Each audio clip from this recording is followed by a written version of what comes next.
मैं मंच पर आमंत्रित करूंगा भारत देश के सुप्रतिष्ठित और ख्याति प्राप्त पद्मा अवार्ड के तीनों अवार्डों से विभूषित डॉक्टर एस के सरीन साहब को कि वो मंच पे आएं। साथ में मेरे बड़े भाई श्री राजेश्वर सिंह जी को भी मैं आमंत्रित करूंगा कि वो भी मंच पर आएं।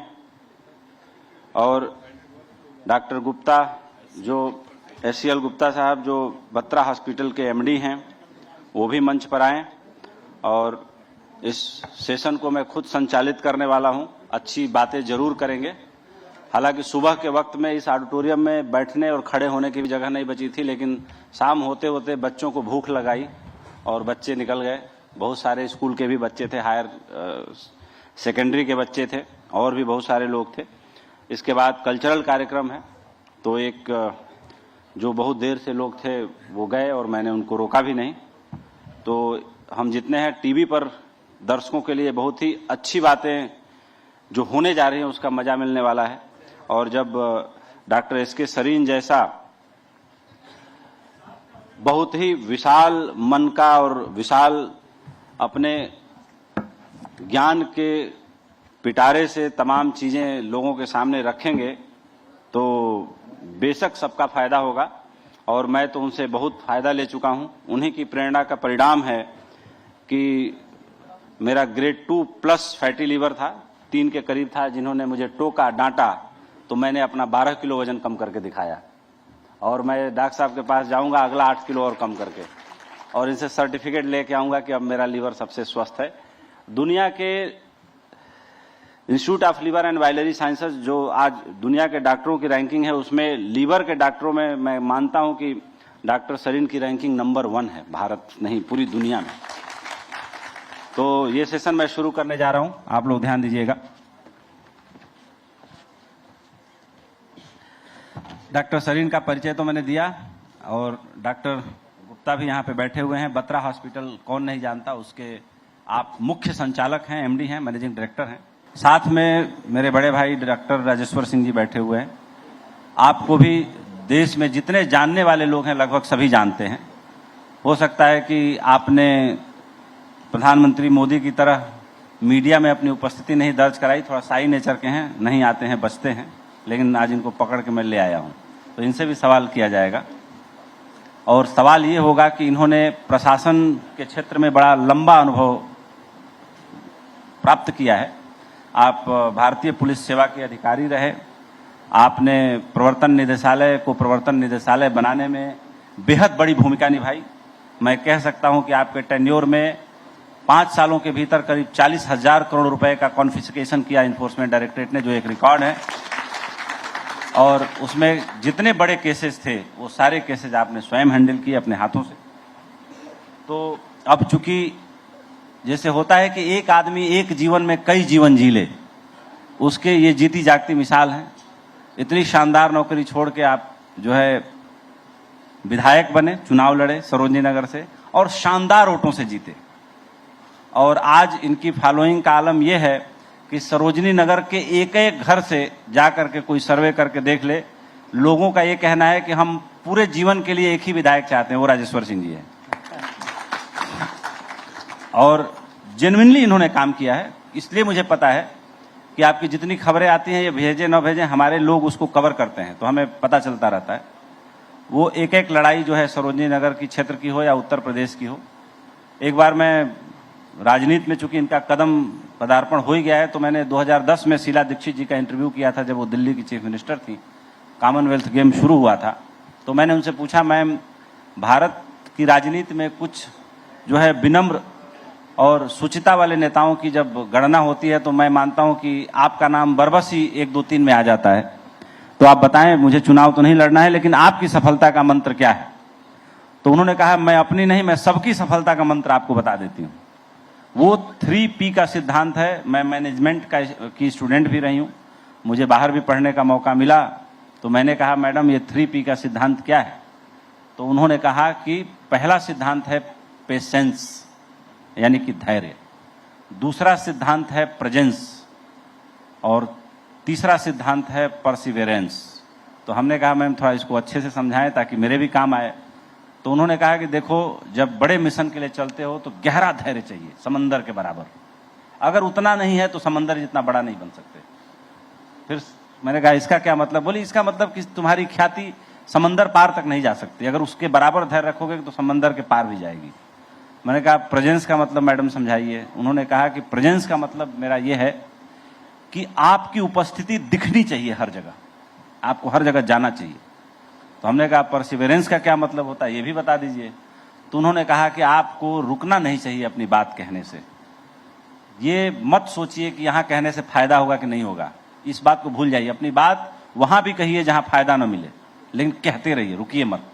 मुझे ये बात बड़ी जमी थी। आज चूंकि मौका है, बड़े भाई यहाँ बैठे हुए हैं, तो आपके स्वागत में बात कही मैंने।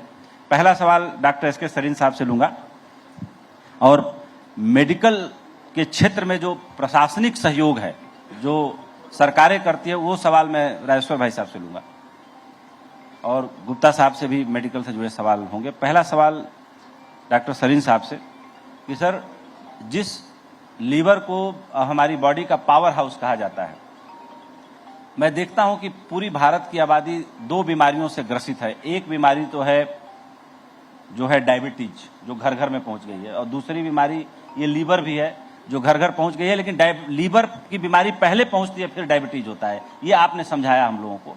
तो इतनी तेजी से महामारी की तरह ये बीमारी कैसे फैल रही है, क्यों फैल रही है, ये हमारे दर्शकों को जरूर एजुकेट कराइए, और जो यहाँ लोग बैठे हैं वो तो एजुकेट हो ही जाएंगे।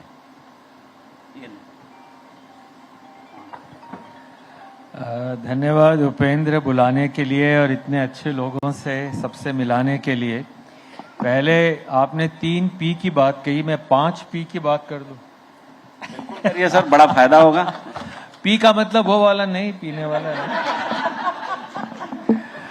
डॉक्टर्स के लिए 5 P के सिद्धांत ही हैं। सबसे पहला पेशेंट, सबसे पहला उसकी जिंदगी का यह है कि पेशेंट। दूसरा पॉपुलेशन जी, कि खाली एक ही नहीं, जब आप किसी को देखते हैं तो पूरा नजरिया सामने होना चाहिए कि जो मैं कर रहा हूं, जो मैं लिख रहा हूं, उसका बाकी लोगों पे क्या असर होगा। तीसरा P का मतलब है फार्मा, कि मैं जो लिख रहा हूं उसको इस तरह से नहीं देखा जाए कि मैं उसको फेवर कर रहा हूं या उसको फेवर कर रहा हूं। तो फार्मा बहुत जरूरी है। कई लिखते हैं कि साहब इतना कमीशन है, इतना कट है, ये फायदा है। तो ये ध्यान रखें, पेशेंट्स, पॉपुलेशन, फार्मा। चौथा काम है एज ए डॉक्टर पॉलिसी, कि जो मैं लिख रहा हूं क्या वो ऐसी चीज है जो कि एथिक्स सिद्धांत के, या हमारे जो मतलब ऑस्टेरिटी समझ लीजिए या ट्रांसपेरेंसी है, वो एथिक्स की। तो पॉलिसी मेरी ऐसी नहीं। और दूसरा पॉलिसी का मतलब है कि मेरे कहने या लिखने से क्या बाकी लोगों की पॉलिसी बदल सकती है। और 5वां P सबसे इंपॉर्टेंट है, पर्सन। क्या बात है। डॉक्टर के लिए सबसे ज्यादा जरूरी इंट्रोस्पेक्शन है, अपने आप से ईमानदारी है, और अपने आप से धोखा किया वो मरीज कभी ठीक नहीं होगा। आज डॉक्टर साहब के बारे में एक और बात कहने का मन है, पता नहीं इनको बुरा लगे तो माफी, लेकिन मैं कह दे रहा हूं बिना इजाजत के। मैं डॉक्टर साहब के घर भी गया हूं। जैसे एक फकीर का घर होता है, साधु का घर होता है, जितने बड़े डॉक्टर हैं, मैं और भी डॉक्टरों के घर गया हूं।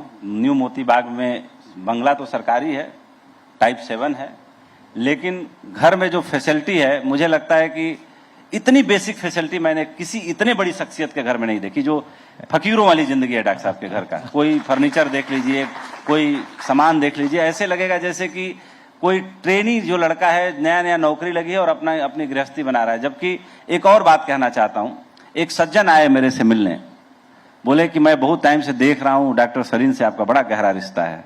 मैंने बोला कि मतलब ये आपको कैसे पता कि गहरा है? बोला नहीं, जिस तरह से मैं कई फंक्शनों में देखा हूं, जो जब आप जाते हैं वहाँ institute of liver biology sciences, 5-6 function मैंने अटेंड किया। पहले भी आपने 2011-12 में भी वो किया था हेपेटाइटिस डे, फिर बाद में भी किया, फिर एक आध बार और किया, फिर अभी 4 दिसंबर को किया। तो हमने कहा कि बताइए क्या करना है, कोई पेशेंट दिखाना है? बोले नहीं, पेशेंट नहीं दिखाना है, मैं मेडिकल के फील्ड से हूँ। एक डॉक्टर अगर डॉक्टर सरीन लीवर के बारे में लिख दें तो हम 10,000 करोड़ के आदमी हो जाएंगे एक साल में। हमने कहा कि ये मशीन मैं डॉक्टर सरीन को नहीं बनाना चाहता हूं। मैं कहूंगा तो शर्तिया वो नहीं लिखेंगे ये दवाई, ये इस काम के लिए मेरा इस्तेमाल मत करना कभी। डॉक्टर साहब से 14 साल हो गए आज हमको मिले हुए। पेशेंट के अलावा मैंने डॉक्टर साहब से, मुझे उम्मीद है कि मैंने एक टेस्ट भी नहीं कराया होगा। और मुझे पता है कि डॉक्टर साहब की जो सच्चाई ईमानदारी, जो मैंने कहा कि इतना फकीर की तरह घर, इस ऊंचाई पर पहुंचने के बाद मैंने शायद किसी एक ही डॉक्टर को देखा है, वो डॉक्टर सरीन है। दूसरा सवाल, शराब कितना ज्यादा लीवर के लिए घातक है और जो शराब नहीं पीते उनका लीवर क्यों खराब हो जाता है? मेरे कई रिश्तेदार हैं जो शराब कभी नहीं पीते थे, कभी नहीं देखा गया, लेकिन उनको ये प्रॉब्लम हुई। तो पहला सवाल और दोनों को मैं मिला देता हूं। ये पूछना चाहूंगा, आप में से कितने लोगों को फैटी लीवर के बारे में पता है? हाथ उठाएं। यार 60% लोगों को तो पता है फैटी लीवर के बारे में, फिर क्या फायदा बताने का। अच्छा ये बता दीजिए लीवर किस साइड में? आप ही से, अरे इनको ये भी पता है। तो दो काम तो मेरे हो गए कि लीवर कहाँ है और फैटी लीवर के बारे में पता है। तो आपने कहा कि फैटी लीवर के बारे में लोगों को पता लगे, ये क्यों इतनी तेजी? फैटी लीवर पहले भी था, बहुत अरसे से था, पर हाँ लोग उसका ध्यान नहीं देते थे। पर जो नई साइंस आई है और वो क्लियर साइंस है कि अगर लिवर में फैट है तो चाहे आपका कोलेस्ट्रॉल हाई हो, चाहे ट्राइग्लिसराइड हाई हो, चाहे गॉल ब्लैडर में स्टोन हो, उसके बाद डायबिटीज, ब्लड प्रेशर या सारे कैंसर उससे संबंधित हैं। तो अगर किसी के लिवर में फैट है तो बाकी कैंसर्स होने का रिस्क 4 गुना है, चाहे प्रोस्टेट कैंसर हो, ब्रेस्ट कैंसर हो, कोलोन का कैंसर हो। तो याद रखिए सिर्फ डायबिटीज तक ही नहीं, ये एक ऐसी आग है जो शरीर में नहीं होनी चाहिए। और आपने 8 किलो बल्कि ज्यादा घटाया लगता है। नहीं, 12 किलो घटाया। 12 किलो घटाया। तो बहुत खुशी है मुझे, और मैं चाहूंगा चाहे आप समझें ना समझें, इसको याद रखें, यार मुझे कैंसर से नहीं मरना, मेरे को डायबिटीज नहीं होनी, मेरे को बीपी नहीं चाहिए, जितने दिन जियूं बिना बीमारी के जियूं। Are you all with me? Do you want to remain निरोगी और यू वांट टू बी रोगी? निरोगी। भारत एक्सप्रेस चल पड़ी। Thank you sir. अब कैंसर की आपने बात की तो डॉक्टर SCL गुप्ता जो मैनेजिंग डायरेक्टर हैं बत्रा हॉस्पिटल के, वो भी बैठे हुए हैं, नॉन ऑन्कोलॉजिस्ट हैं। डॉक्टर साहब, लीवर में जब प्रॉब्लम शुरू होती है, यानी बॉडी के पावर हाउस में, तो अनेक बीमारियां पैदा होती हैं। उसमें कैंसर भी सबसे बड़ा कारण है, क्योंकि पूरी आपकी बॉडी को जब लीवर फैटी होता है तो आपकी पूरी बॉडी एसिडिक हो जाती है। और जो रिसर्च में निकल के आया है कि एसिडिक होना, अल्कलाइन अगर रहे तो ठीक, एसिडिक होना मतलब कैंसर की शुरुआत हो जाती है, कहीं ना कहीं आपके सेल्स में घाव होने शुरू हो जाते हैं। देखिए, ये कहना कि अगर लीवर खराब है तो बदन में कैंसर किसी जगह हो सकता है, मैं इससे एग्री नहीं करता जी। हर कैंसर की अपनी अपनी वजह होती है जी। हिंदुस्तान में ओरल कैंसर बहुत ज्यादा कॉमन है। कौन सा कैंसर डॉक्टर? मुंह का कैंसर। मुंह का कैंसर, जी। अब मुंह का कैंसर सबसे ज्यादा हमारे उत्तर प्रदेश में, और वो भी मैनपुरी में। और मैनपुरी की एक स्पेशल तंबाकू है खैनी जी, जिसको लोग रखते हैं और सो जाते हैं, रख के अपना दबाए रहते हैं जी। और चूसते रहते हैं। ना सबसे ज्यादा ओरल कैंसर, तो ये मैं कहूंगा कि लीवर की वजह से नहीं, इसके अपने अपनी वजहें हैं जी। आंध्र प्रदेश में जाइए, आंध्र प्रदेश में लोग उल्टी बीड़ी पीते हैं, उल्टी बीड़ी पीते हैं तो टंग का कैंसर बहुत ज्यादा होता है। तो कैंसर की अपनी अपनी वजहें हैं। हाँ, शराब पीना है, जैसे शराब पीने की अभी डॉक्टर साहब ने बात किया, तो पेट का कैंसर, शराब पीने से लीवर का कैंसर, अल्कोहलिक सिरोसिस जिसकी वजह से कैंसर, तो बहुत सारी चीजें हैं जो इनके फैक्टर्स हैं। लेकिन यह कहना, अभी तक हमें यह नहीं पता कि एक्चुअली कैंसर होता क्यों है। जिस दिन कैंसर होने की वजह पता चल जाएगी, उस दिन जैसे मलेरिया और बाकी बीमारी खत्म हो गई हैं, वैसे मैं समझता हूं कि कैंसर भी इस देश से नहीं पूरे विश्व से खत्म हो जाएगा। पर वजह के लिए अभी बहुत सारी चीजें हैं जिस पे वर्क चल रहा है। होपफुली यह दशक कुछ ऐसा होगा जिससे ये कैंसर, हर तरह के कैंसर होने की वजह पता चले, और अगर वजह पता चल जाए तो निदान दूर नहीं है। हमारे बीच में डॉक्टर राजेश्वर सिंह जी भी बैठे हुए हैं। उत्तर प्रदेश सरकार में आप भले मंत्री न हो, लेकिन मैं मानता हूं कि हर जगह पे आपका हस्तक्षेप रहता है। विधानसभा में मुखर रूप से आप तमाम मुद्दों पर बोले हैं, तमाम मंचों से बोलते रहते हैं। आप सरोजिनी नगर से विधायक हैं, मैंने आप लोगों से परिचय कराया। एडमिनिस्ट्रेशन का बहुत गहरा और लंबा अनुभव आपको है। मैं ये मान के चल रहा हूं कि उत्तर प्रदेश सरकार की ओर से इस समय हमारे बीच में आप ही रिप्रेजेंटेटिव हैं। मेडिकल एडमिनिस्ट्रेशन को लेकर के उत्तर प्रदेश सरकार ने कितना काम किया है? उत्तर प्रदेश भारत का सबसे बड़ा राज्य है और पूरी दुनिया का मैं कह सकता हूं कि 5वां सबसे बड़ा देश है। Thank you Upendra Rai ji. पहले तो भारत एक्सप्रेस को बहुत बहुत शुभकामनाएं इस निर्भीक पत्रकारिता के लिए और साहस के साथ सारी चीजों को देश के सामने लाने के लिए बहुत बहुत बधाई देता हूं। सत्य, साहस और समर्पण का सही प्रतीक हैं आप, सही उदाहरण हैं आप। उत्तर प्रदेश सरकार हमारे आदरणीय योगी आदित्यनाथ जी के नेतृत्व में पूर्णतः समर्पित है। छोटे से आंकड़ा बताता हूं, 47,000 करोड़ का बजट होता था जब योगी आदित्यनाथ जी मुख्यमंत्री बने थे हेल्थ डिपार्टमेंट का।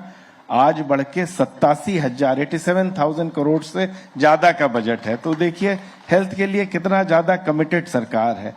हर जिले में मेडिकल कॉलेज बनाया जा रहा है।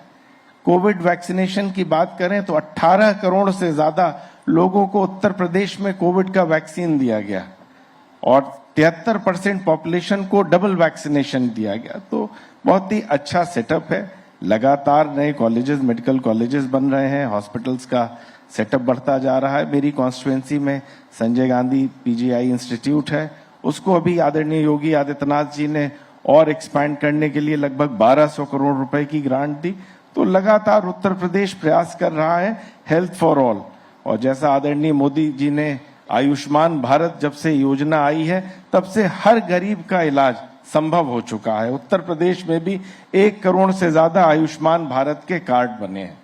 तो बहुत बेहतरीन तरीके से इलाज के लिए कार्य हो रहा है और उसका परिणाम है, आदरणीय डॉक्टर साहब बताएंगे, सरीन साहब, इन्फेंट मोर्टेलिटी रेट घट के आज 28 हो चुका है इंडिया में।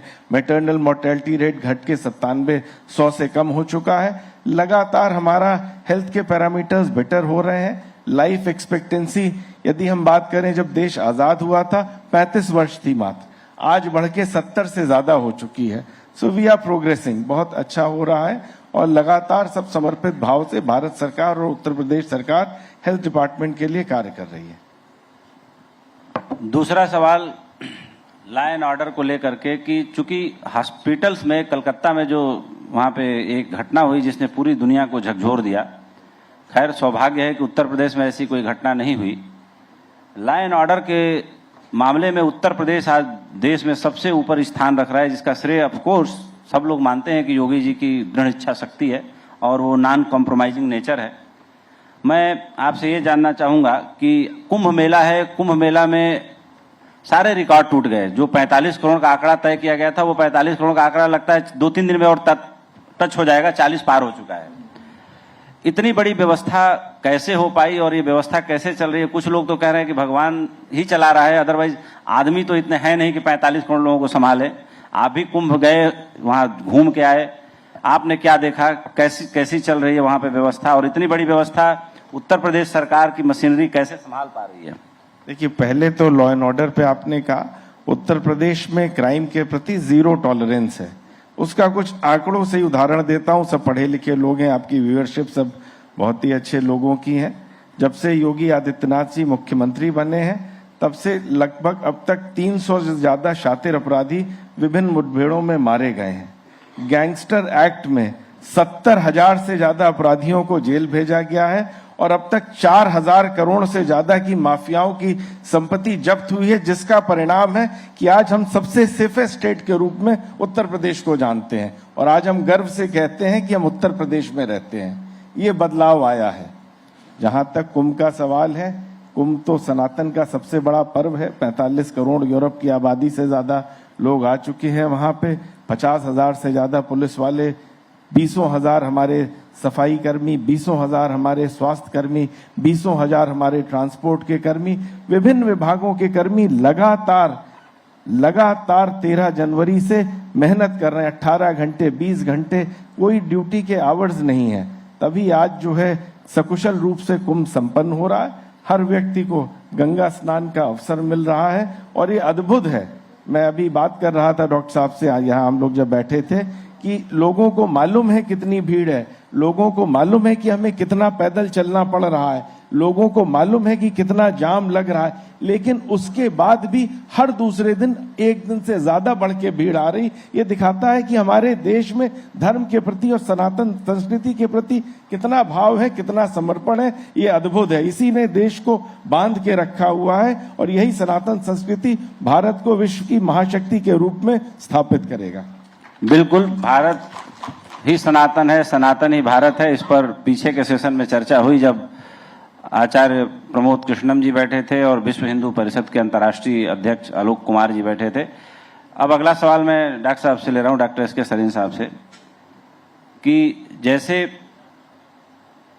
हिंदुस्तान में, पूरी दुनिया में जितना एल्कोहल कंज्यूम होता है, अब हिंदुस्तान लगभग सबसे आगे हो गया है। आपने 19 अप्रैल 2024 को जो कार्यक्रम हुआ था, जिसमें मैं आया था, जब कैलाश सत्यार्थी जी आए थे, हम सबने डायस साथ शेयर किया था, तब आपने आंकड़े बताए थे।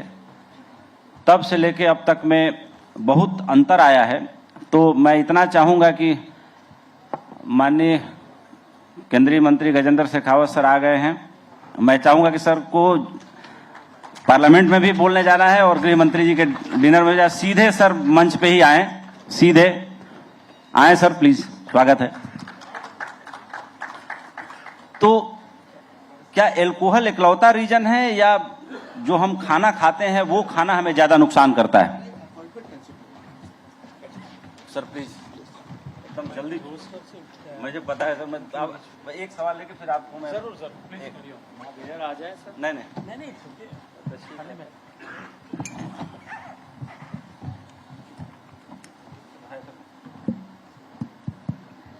मैं पूछा कि नॉन एल्कोहलिक फैटी लिवर और एल्कोहलिक फैटी लिवर में क्या अंतर है सर? मैं अंतर बताऊंगा, पर उससे पहले एक छोटा सा राजेश, पानी के गिलास यहाँ ले आके रख दें। पानी गिलास नहीं है, हम लोग वाटर बोतल। हम लोग पहले देखते थे कि मक्का मदीना में जाते हैं हज के लिए तो कितनी भीड़ होती है, देख करके लगता था कि ये एक बहुत बहुत बहुत अनयूजुअल सीन है। पर अब जब कुंभ का देखता हूँ एज ए ऑर्डिनरी आदमी, तो मुझे लगता है कि हम कितने ज्यादा उनसे आगे हैं। ये एज ए कॉमन सिटीजन की तरह है कि मतलब पूरा भारत एक हो गया, चाहे बड़ा, चाहे छोटा, चाहे अमीर, चाहे गरीब। और आपने सही कहा, लोगों का फेथ। दूसरा आपने पूछा सवाल कि अल्कोहल और नॉन अल्कोहल। उससे पहले मैं एक सवाल सबसे पूछता हूँ। जब छोटा बच्चा होता है तो कपड़े पहनना सीख लेता है, खड़े होना सीख लेता है, और घर से बाहर कैसे जाना है, गाड़ी आ रही है तो वापस पीछे आना है, सब सीख लेते हैं। पर हेल्थ के बारे में क्या आपने सोचा कि यार ये ठीक नहीं है, वापस आ जाओ, या ऐसे कपड़े पहन के मैं ठीक लगता हूं तो क्या ऐसा खा के, ऐसा व्यवहार, ऐसा शरीर रख के मैं अच्छा लगूंगा? It is not what you wear, it is what on what you wear. आप किस पे पहन रहे हो वो ज्यादा जरूरी है। तो अगर आपका owner's pride and neighbour's envy हो जाए कि यार मेरी बॉडी ऐसी है कि दूसरे लोग उस पर रश्क करें, तो ये पहला सिद्धांत हेल्थ के बारे में है। It is owners, health can not be purchased. कितने भी अमीर हों, health can not be given, health has to be earned. Are you with me Bharat Express? बिल्कुल sir, we are with you. इसके बाद में नॉन अल्कोहलिक फैटी लिवर, सबको ऐश्वर्या राय याद है? बिल्कुल, सबको याद है। याद है। ऐश्वर्या राय का निक नेम है ऐश। ऐश का हमारे टर्म में मतलब होता है अल्कोहलिक स्टीएटोहेपेटाइटिस, मतलब अल्कोहल के कारण लिवर में फैट हो और उससे हेपेटाइटिस हो। बताए, अल्कोहल लिया, लिवर में चर्बी आई और हेपेटाइटिस हुई तो लिवर सूज गया। उसी को आप याद रखें, भूलिएगा नहीं। ऐश वैसे मतलब मेरा वो मतलब नहीं है, पर ऐश के आगे एन लगा दीजिए, नॉन अल्कोहलिक स्टीयर, बिना शराब पिए अगर लिवर में उतनी फैट उतना ही नुकसान हो जाए, बल्कि अल्कोहल पीने वालों से ज्यादा हो जाए, उसे हम नैश कहते हैं, नॉन अल्कोहलिक स्टीएटोहेपेटाइटिस। स्टीएटो का मतलब फैट। यह मैं इसलिए कह रहा हूं कि भारत की 37% पॉपुलेशन के लिवर में फैट है, और जिस हिसाब से हम चल रहे हैं, हम कहते हैं भारत दुनिया का डायबिटीज कैपिटल है, पर मैं ये कहूंगा डायबिटीज से 15 साल पहले लिवर में फैट है। अगर लिवर में फैट है तो उसके बाद में धीरे धीरे इंसुलिन नहीं गई तो डायबिटीज हो जाएगी।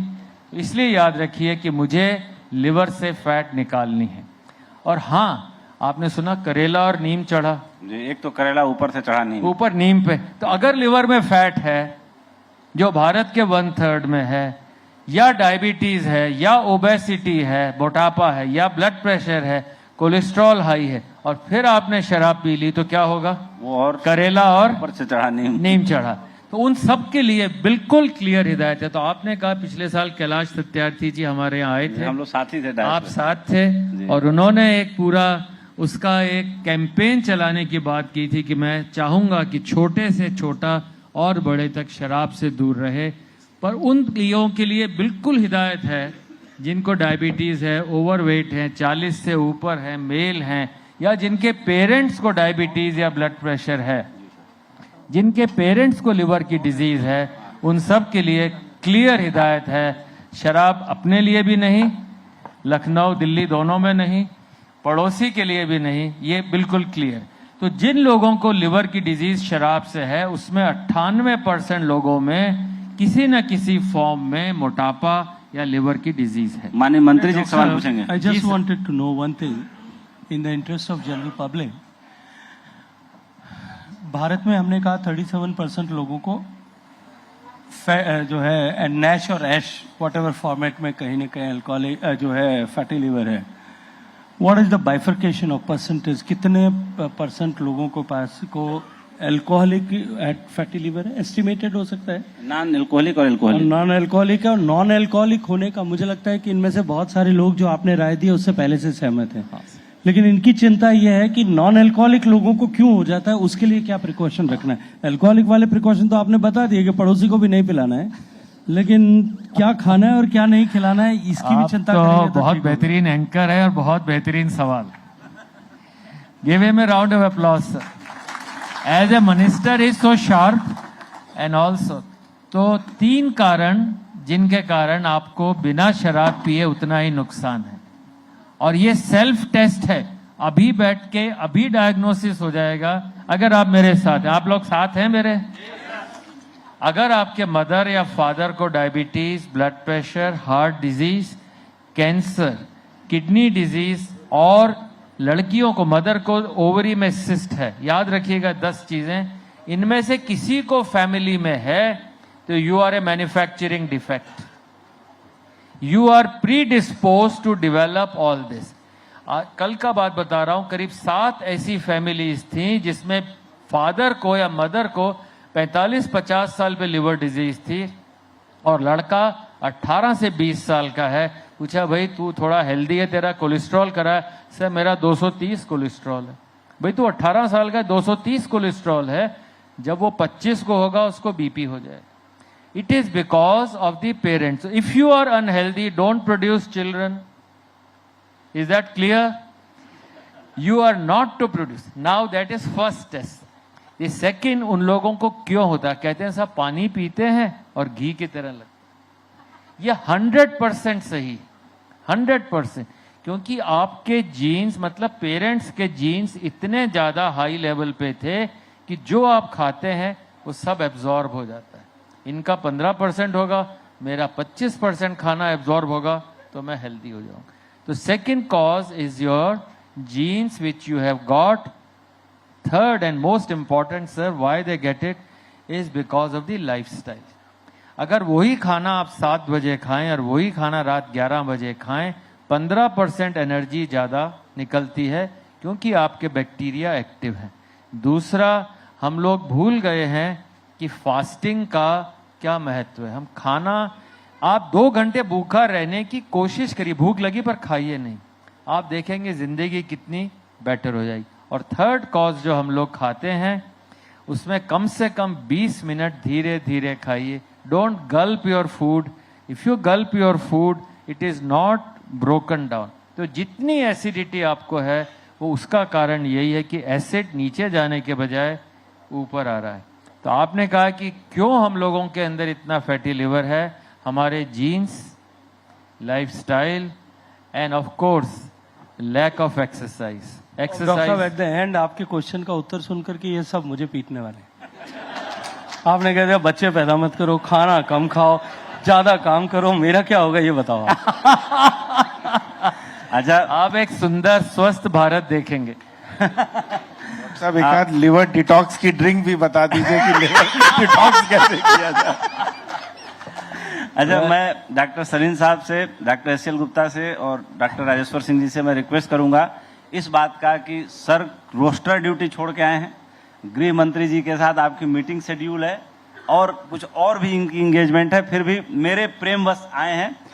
सुबह अश्विनी वैष्णव साहब ने उद्घाटन किया इस कॉन्क्लेव का, तो हमारी उनकी बातचीत हुई तो बोले कि आप इंटरव्यू करेंगे, पक्का है मुझे ज़्यादा उलझा देंगे और ज़्यादा टाइम लग जाएगा, तो ऐसा क्यों ना हो कि मैं कुछ सोच के आया हूँ बोलूँ और उद्घाटन करूँ और मुझे आधे घंटे में आप फ्री कर दें। तो हमने कहा आधा घंटा नहीं 40 मिनट। तो उन्होंने कहा ठीक है 40 मिनट। 40 मिनट में वो गए।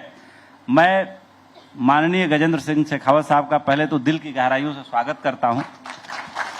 और मैंने एक बात बोली परिचय कराते वक्त डॉक्टर सरीन साहब का कि जब 2023 सितंबर में इन्होंने मेरा टेस्ट किया था, ये जब भी मैं जाता हूँ किसी इमरजेंसी में किसी पेशेंट को लेके, उसका तो टेस्ट होता है, मेरा भी होता है, और उसके बाद इनको पता होता है कि क्या करना है, फिर किस चीज का ये भी बता सब चीज का पूरा प्रोफाइल और लीवर का भी।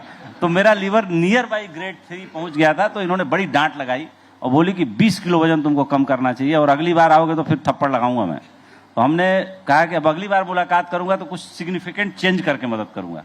अब उस सिग्निफिकेंट चेंज कैसे आया मेरे जीवन में, उसके दाहिने बगल जो मेरे पास बैठे हुए हैं माननीय गजेंद्र सिंह शेखावत साहब, ये 2024 पहली फरवरी को जब आप आए भारत एक्सप्रेस की पहली सालगिरह पे, मानवेंद्र सिंह जी का बहुत गहरा एक्सीडेंट हुआ था, रात को 12:30 बजे पहुंचे। मैं भूखे इंतजार कर रहा था कि खाना खाऊंगा। मैंने कहा सर अब इतनी देर से मैं बैठा हूं और आप भी आए हैं यहाँ, चलते, आप भी खाना तो खाए नहीं होंगे। तो इन्होंने कहा उपेंद्र भाई मैं 24 घंटे में एक बार ही खाना खाता हूं और 20 साल से मुझे याद है कि मैं दो बार खाना नहीं खाया है। तो इस चीज के लिए मुझे क्षमा कर दो, मेरा व्रत नहीं टूटना चाहिए और आप भी ऐसा ही करो।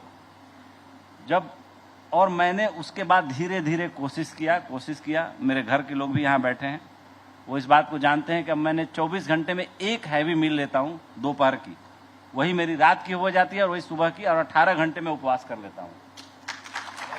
उसके बाद जब मैं सर के पास गया था तो वो डेटा रखा हुआ, मेरा वजन उस दिन 98 kg था, आज मेरा वजन 86 kg 85 kg है। तो उसमें थोड़ी मेहनत लगी। उसके प्रेरणा स्रोत 2 लोग हैं और दोनों साथ मंच पे उपस्थित हैं। गजेंद्र सिंह शेखावत साहब के परिचय के बारे में मैं क्या बोलूं। मैंने अभी भारत लिटरेचर फेस्टिवल में आपका इंटरव्यू किया तो मैंने बोला कि भाई इकलौते मंत्री हैं पूरी कैबिनेट में जो स्काई डाइविंग करते हैं, फिटनेस का लेवल आपका ये है। और परिवार में सर ने ऐसा संस्कार दिया मेरी छोटी बेटी सुहासिनी को कि उसने भारत की सारी सबसे बड़ी नदियों को, गंगा और ब्रह्मपुत्र को, अपनी भुजाओं से और अपनी तैराकी से नापा हुआ है।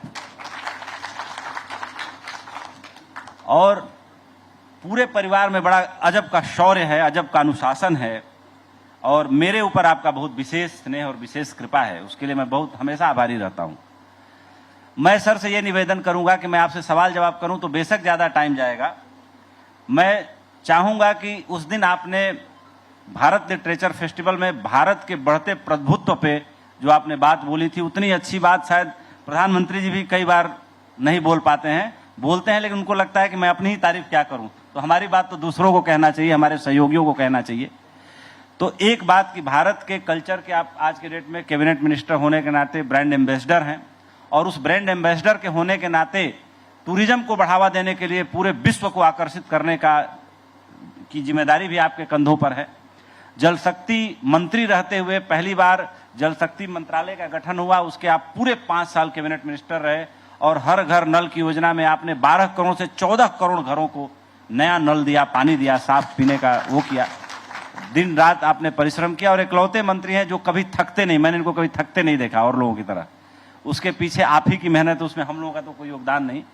सर कुछ इन्हीं बातों पर, और टॉपिक भी है नए भारत की बात दिल्ली के साथ। दिल्ली आपने जीत ही लिया है, तो इसी पर सर अपनी बात रखें, उसके बाद जरूर मैं आपको सी ऑफ करने के लिए गाड़ी तक चलूंगा। धन्यवाद उपेंद्र भाई। उपेंद्र जी मित्र हैं और भ्रातृवत मित्र हैं, भाई के जैसे दोस्त हैं। अभी मैं जब पार्लियामेंट में बैठा था, एक सज्जन बजट पे अपना स्पीच दे रहे थे, शोले फिल्म की बात कर रहे थे। और मैं आपको, आप में से सब लोगों ने शोले मूवी देखी होगी। शोले में जय और वीरू 2 दोस्त होते हैं। अमिताभ बच्चन साहब जो हैं वो जय का रोल निभा रहे होते हैं और वो अपने मित्र धर्मेंद्र जी जो वीरू का रोल निभा रहे होते हैं, उनकी रिश्ते की बात पक्की करने के लिए मौसी के यहाँ जाते हैं। और वो जो तारीफ के डायलॉग देते हैं वो आप सब लोगों को याद होगा। मैं याद दिला दूं, ये ऐसे मेरे मित्र हैं। क्योंकि मैं सोच रहा कह रहे थे कि प्रधानमंत्री जो नहीं बोल पाते वो मैं बोलता हूं, मुझे लगता है मेरी नौकरी खत्म होने वाली। देखिए सम्मानीय प्रधानमंत्री जी, हम सबकी प्रेरणा है। प्रधानमंत्री जी की बातों को और अच्छे से समझ के आप बोलते हैं। और जो कुछ हम सब लोग कर रहे हैं वो माननीय प्रधानमंत्री जी की प्रेरणा से, उनके मार्गदर्शन से, उस इंजन की ड्राइविंग फोर्स से, उनकी मोटिवेशनल फोर्स से कर रहे हैं। मुझे अभी 3-4 दिन पहले ऐसे ही एक विषय पर जब हम नए भारत की बात कर रहे थे तो उन्होंने कहा कि पिछले 10 साल में भारत में, एक पत्रकार मित्र लाइव बात हो रही थी, उन्होंने कहा कि भारत में क्या बदलाव हुआ, आप इसको क्या कह सकते हैं, पिछले 10 साल में क्या परिवर्तन हो गया। तब मैंने कहा कि भारत ने जो ये लोकतांत्रिक व्यवस्था अनेक बलिदानों के बाद में, हजारों लोगों की कुर्बानी के बाद में, अनेक लोगों ने फांसी के फंदे पर झूला होगा, अनेक लोगों ने सीने पर गोली खाई होगी, कुछ लोगों ने कोड़े के मार, लाठियों के प्रहार सहे होंगे, अनेक लोगों ने कोलू में बैल की जगह सावरकर की तरह युद्ध जाना स्वीकार किया होगा, तब जाकर के देश आजाद हुआ था।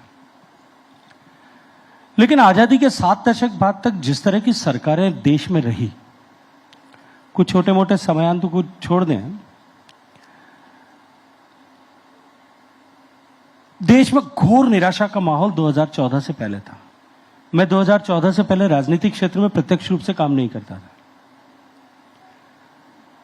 और मैं सामान्य मानवी की तरह, क्योंकि I was into business and various things, सामान्य मानवी की तरह देखता था। सामान्य लोग जो हैं देवर जो है घोर फ्रस्ट्रेशन में थे कि हमने लोकतांत्रिक व्यवस्था जिसको अंगीकार किया है, वेदर इट इज राइट और नॉट, ये भारत के लिए उपयुक्त भी है कि नहीं।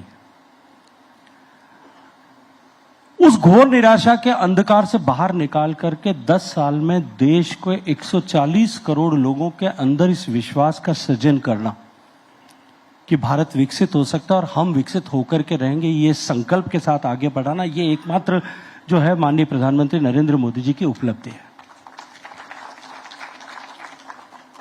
देखिए दिल्ली का परिणाम आ गया, मुझे लगता है चुनाव का परिणाम आया, हमारी जिम्मेदारियां और बढ़ गई। दिल्ली के लिए जो हमारा कमिटमेंट है, डबल इंजन की सरकार बन जाने के बाद में, वो हमारा कमिटमेंट और भी अधिक हमें जो है जिम्मेदारी के साथ में, मेहनत के साथ में काम करना होगा। पिछले 10 साल के इस शासनकाल में 2 टर्म में जो माननीय मोदी जी ने की है, आजादी के बाद में भारत में सामान्य मानवी के लिए जो मूलभूत आवश्यकताओं की, बुनियादी आवश्यकताओं की चुनौती थी, जिस पर प्राथमिकता के साथ में काम होना चाहिए था, लेकिन दुर्भाग्य से सरकारों में बैठे हुए व्यक्तियों के लिए वो न तो प्राथमिकता थी, न उसके लिए संसाधनों का ठीक से नियोजन किया गया था, और कालांतर में धीरे धीरे आते आते देश में इस तरह की परिस्थितियां बन गई थी कि देश में सारी योजनाएं कुर्सी बचाने या कुर्सी पर बने रहने के निमित्त बनाई जाती थी और चलाई जाती थी। इसलिए इसलिए पहले 5 साल के कालखंड में सामान्य प्रधानमंत्री जी के नेतृत्व में देश को बुनियादी आवश्यकताओं की चुनौती से बाहर निकालने के लिए काम किया गया। दूसरे 5 साल में उसके बाद में उस खड़े हुए प्लेटफॉर्म पर या उस फाउंडेशन पर एक भवन बनाने का काम शुरू किया हुआ, वो और सफलतापूर्वक हुआ। पूरे विश्व ने देखा, पूरा विश्व उसका साक्षी है। मुझे स्मरण आता है उपेंद्र भाई, जब मैं 2014 में माननीय प्रधानमंत्री जी ने जब मिलेनियम डेवलपमेंट गोल्स समाप्त हो गए थे, यूनाइटेड नेशंस में सस्टेनेबल डेवलपमेंट गोल्स पर चर्चा शुरू हो रही थी, तब मुझे एक प्रतिनिधि के रूप में यूनाइटेड नेशंस में जाने का सौभाग्य प्रदान किया था। वहां सैनिटेशन और वाटर, इन 2 विषयों पर चर्चा होनी थी। मैं पहली बार यूनाइटेड नेशंस में गया था, अपने आप को बहुत गौरवान्वित महसूस कर रहा था। उस हॉल में जब मैं एंटर हुआ, वो grand hall of United Nations, जिसकी हरे रंग की पीछे मार्बल की दीवार है, आप सबको याद होगा, भारत का झंडा लगा हुआ, शान से हिंदुस्तान भारत लिखा हुआ, उसके पीछे मैं जाकर के बैठा था। लेकिन जब यूनाइटेड नेशंस के सेक्रेटरी जनरल ने बात करना शुरू किया और यह कहा कि ओपन डेफिकेशन के लिए दुनिया में 100 करोड़ लोग आज भी अभिशप्त हैं, और जब उन्होंने कहा कि उसमें से 60 करोड़ लोग अकेले भारत में हैं, और उनके बाद में जितने लोगों ने, जितने देशों ने उस पर विचार व्यक्त किया, क्योंकि वहां अल्फाबेटिकली नंबर आता है, भारत का नंबर आने तक मुझसे पहले सब ने उसमें भारत को इंगित करके ये कहा कि the largest contributor in open defecation Bharat है। और जब भारत की तरफ उंगली करके सब लोग बोल रहे थे, उंगली दिखा करके सब बोल रहे थे, तब मेरे मन में बहुत ग्लानि का भाव था कि हम 6 दशक बीत जाने के बाद में भी अपने सामान्य शौचालय की सुविधा अपने गांव के लोगों को, अपने गरीब लोगों को नहीं दे पाए। और परिवर्तन देखिए, 2019 में मैं जल शक्ति मंत्री के नाते स्टॉकहोम में वर्ल्ड वाटर वीक में गया था, और उस 5 साल के कालखंड में जबकि पूरे विश्व ने भारत जैसे देशों की प्रगति की यात्रा और उस दर को देखते हुए यह तय किया था कि 2030 तक हमको 100% अचीव करना है। मैं 2014 के बाद में, या 2014 भी नहीं, 15 की शुरुआत से जब मैं गया था, तब से लेकर के जब 2019 के अक्टूबर में मैं गया, उस 5 साल में भारत ओपन डेफिकेशन फ्री हो गया था। पूरी दुनिया चमत्कार दृष्टि से भारत की तरफ देख रही थी। और जब मैं इंडिया पवेलियन में जाकर के बैठा, डॉक्टर साहब, 48 देशों के प्रतिनिधियों ने आकर के मुझे ये कहा, और मैं ये मानता हूं कि हम सब भारतवासियों के लिए उससे ज्यादा गौरवशाली कुछ नहीं हो सकता। उन्होंने कहा कि भारत अगर कोई लक्ष्य या उपलब्धि हासिल करता है, दैट इंस्पायर्स अस। और उन्होंने बहुत स्पष्टता के साथ में यह बात कही कि दुनिया के दूसरे देश, विकसित देश, अमेरिका, जर्मनी, फ्रांस, वो अगर कुछ हासिल करते हैं, वो हमको ऐसा लगता है कि नहीं है कि हमने कुछ हासिल किया है, हम भी कर सकते हैं। जब भारत कुछ हासिल करता है तो हमको लगता है कि हम भी कर सकते हैं। और भारत का हासिल करना किसी भी विषय को लेकर के, कोई भी उपलब्धि जो आज तक भारत ने हासिल की है, वो पूरे विश्व में गेम चेंजर होती है और ट्रेंड सेटर होती है। हम आजाद हुए इतनी लंबी लड़ाई के बाद में, उपेंद्र भाई, जिस दिन भारत आजाद हुआ उसके 30 साल में दुनिया से गुलामी की प्रथा समाप्त हो गई, जो सैकड़ों सालों से चल रही है। हमने कोविड के, बहुत लंबा विषय नहीं करना चाहता, हमने कोविड में वैक्सीन बनाया। 90 देशों को दुनिया के हमने वैक्सीन देकर के दुनिया की जितनी भारत की आबादी को जो है कोविड से संरक्षण दिया, सुरक्षा चक्र प्रदान किया, उतनी दुनिया की आबादी को भी दिया। अगर भारत ने वैक्सीन नहीं बनाई होती, ये डॉक्टर साहब यहां बैठे, मैं जिम्मेदारी के साथ में कह सकता हूं कि आधी दुनिया के लोग वैक्सीन खरीद करके लगा पाए, इसकी संभावना नहीं होती।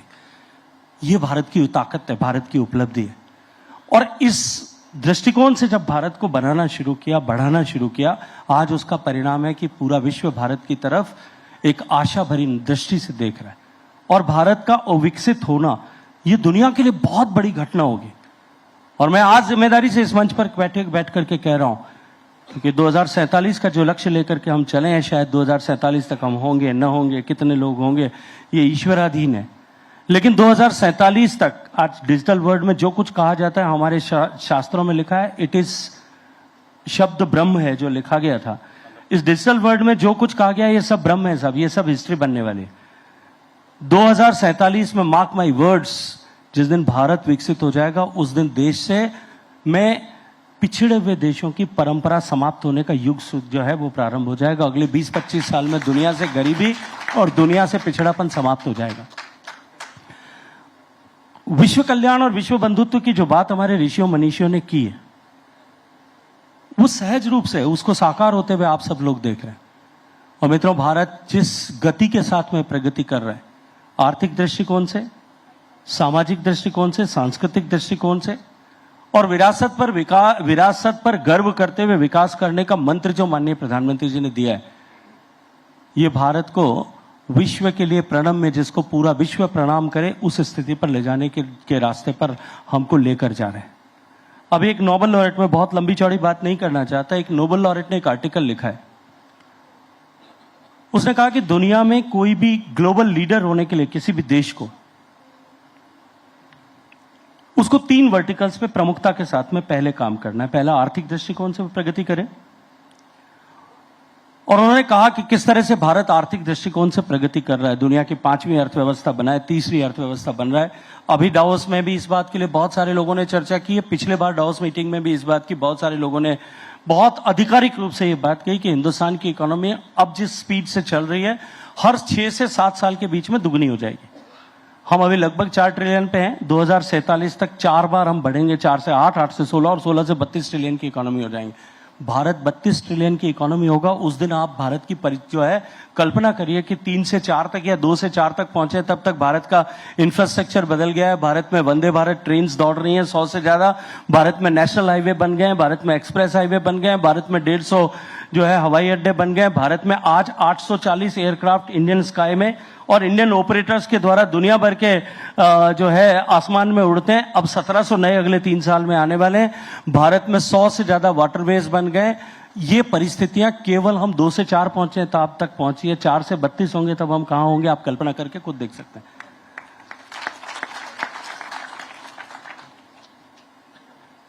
लेकिन उन्होंने उससे आगे कहा कि कोई भी देश आर्थिक दृष्टि से प्रगति करे, केवल उससे वो विश्व के लिए प्रणम्य नहीं हो सकता, विश्व का नेता नहीं बन सकता। क्योंकि उन्होंने उदाहरण दिया, दुनिया में बहुत सारे ऑयल इकोनॉमी के ऐसे देश हैं जो आज इस मुकाम पर पहुंच गए कि उनकी पर कैपिटा इनकम दुनिया में सबसे बड़ी है, लेकिन वो दुनिया के लिए न तो आदर्श हो सकते हैं, न दुनिया के नेता हो सकते हैं। उससे आगे उन्होंने कहा कि दूसरा वर्टिकल जिस पर काम करने की आवश्यकता है किसी देश को, दैट इज सामरिक शक्ति सर्जित करे। उन्होंने उस पर भी विस्तार से कहा, मैं उस विस्तार में नहीं जाना चाहता, कि भारत किस तरह से नेट इंपोर्टर से लेकर के आज दुनिया के टॉप 10 एक्सपोर्टिंग नेशंस में पहुंच गया। मैं आज उस इतिहास के पन्ने नहीं खंगालना चाहता कि क्यों कर भारत में क्रायोजेनिक इंजन के निर्माण को रोका गया, किन लोगों ने मारुत को उस समय किस उद्देश्य के साथ में रोका था। लेकिन मैं आज गर्व के साथ में ये कह सकता हूं कि जब हमने जो है जनरेशन 4 लाइट कॉम्बैट एयरक्राफ्ट तेजस बनाया और सक्सेसफुली उसको उड़ाया, आज दुनिया के 7 देश, इसमें अमेरिका से लेकर के और मलेशिया तक सब है, हमको खरीदने के लिए हमारे पीछे खड़े। आज हम ब्रह्मोस मिसाइल बना रहे हैं, उसको दुनिया के बहुत सारे देश हमसे खरीद रहे हैं। आज हम नेट इंपोर्टर से टॉप 10 एक्सपोर्टर्स की सूची में आ गए और अब हमारी इंपोर्ट की लिस्ट जो है वो निगेटिव लिस्ट हो गई कि सिर्फ इतनी चीजें जो हमको इंपोर्ट करनी है, बाकी सब तो हम खुद बना लेंगे। लेकिन केवल सामरिक शक्ति के आधार पर कोई देश जो है वो विश्व के लिए प्रणम्य नहीं हो सकता। उन्होंने कहा कि एक ऐसा देश जो अपने सारे पड़ोसियों से लड़ रहा है, एक साथ लड़ रहा है, उसमें कितनी भी ताकत होगी लेकिन वो दुनिया के लिए आदर्श नहीं हो सकता। तीसरा, उन्होंने कहा कि तकनीकी का युग है, दुनिया में टेक्नोलॉजी की डेवलपमेंट होगा, जिसके पास टेक्नोलॉजी प्रोग्रेस होगी वो विश्व का लीडर होगा। भारत जिस तरह से तकनीकी के क्षेत्र में प्रगति कर रहा है, सेमीकंडक्टर से लेकर के ग्रीन हाइड्रोजन से लेकर के वेफर्स बनाने से लेकर के इन सब विषयों पर कटिंग एज टेक्नोलॉजी पे जिस तरह से भारत काम कर रहा है, और इसके अलावा जीनोम सीक्वेंसिंग से लेकर के और जितनी भी तरह के नई विधाएं, उन सब में भारत जिस तरह से आगे बढ़ रहा है। भारत में जिस तरह से पहले रिसोर्स क्रंच होने के कारण से, एम्बियंस और एटमॉस्फेयर इकोसिस्टम नहीं होने के कारण से, प्रॉपर रिसर्च सेंटर्स नहीं होने के कारण से, प्रॉपर फैसिलिटीज नहीं होने के कारण से जो ब्रेन ड्रेन होता था वो रिवर्स हुआ है। उसके चलते हुए भारत तकनीकी के क्षेत्र में महारत हासिल करेगा, ये तय है। लेकिन केवल तकनीकी के आधार पर भी कोई देश प्रगति नहीं कर सकता या विश्व का प्रणेता नहीं हो सकता।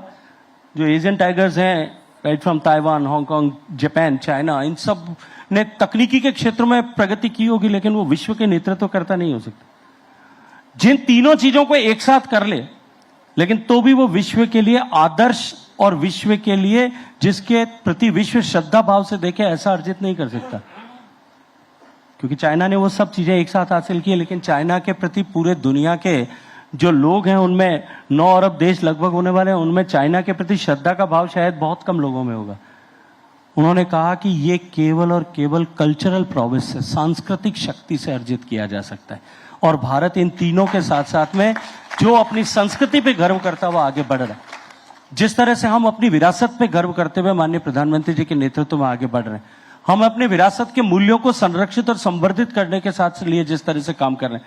अभी आपने देखा होगा हाल ही बजट में जो हमारी बहुत बड़ी थाती है, लगभग 3000 साल के हमारे पास में मैन्यूस्क्रिप्ट्स हैं, जो ताड़पत्र पे लिखी गई हैं, जो भोजपत्र पे लिखी गई हैं, जो सिल्क पर लिखी गई हैं, जो पेपर जब से आया हैंडमेड पेपर पर लिखी गई हैं, और इसके अलावा भी बहुत सारे मीडिया पे स्क्रैच करके लिखी गई हैं, शाही नहीं थी, खुदाई करके लिख करके काजल डाल करके उसको पढ़ने योग्य बनाया गया था। और ये मैन्यूस्क्रिप्ट्स जो हैं, ऐसा माना जाता है, अनुमान किया जा रहा है कि लगभग उन पुस्तकों की संख्या 1 करोड़ है। और वो कब है? जब भारत की सभ्यता, भारत की संस्कृति से डाह रखने वाले, ईर्ष्या रखने वाले लोगों ने भारत के उन सारे पुस्तकालयों को जला दिया था, और उनको जलाने के बाद में भारत के ऋषियों मनीषियों ने बार बार होने वाले उस सांस्कृतिक हमले और आक्रमण से बचने के लिए भारत में श्रुति और स्मृति की परंपरा कायम कर दी थी कि आपको सिर्फ लिख करके लिखने की आवश्यकता नहीं है। जो मैंने कहा वो उपेंद्र जी ने याद किया और इन्होंने स्मृति में रख करके आने वाली पीढ़ी को हस्तांतरित किया। उसके बाद में भी 3000 साल में 1 करोड़ से ज्यादा ऐसी पांडुलिपियां हम सबके पास में, जिनको हम डिसाइफर करने, जो लैंग्वेज नॉट नोन है, और जिन उनको संरक्षित करके और उनको डिजिटाइज करने के ऊपर काम कर रहे हैं। आज दुनिया का सबसे बड़ा डिजिटाइजेशन का प्रोग्राम अगर किसी देश में हो रहा है तो वो भारत में हो रहा है। हम रोजाना 1.5 लाख पेजेस को डिजिटाइज कर रहे हैं, 1.5 लाख नेशनल आर्काइव्स के पेजेस को। दुनिया में कहीं ऐसा नहीं हो रहा, होगा भी नहीं। और आप उठा करके देख लीजिए, मैं केवल एक विषय की बात नहीं करता, जो प्रोग्राम भारत ने लिया है वो दुनिया का सबसे बड़ा प्रोग्राम होगा। दुनिया में कोई उसका सानी नहीं हो सकता, दुनिया में कोई उसकी बराबरी नहीं कर सकता। हम सब भारतीयों को इस पर गर्व करके आगे बढ़ने की आवश्यकता है।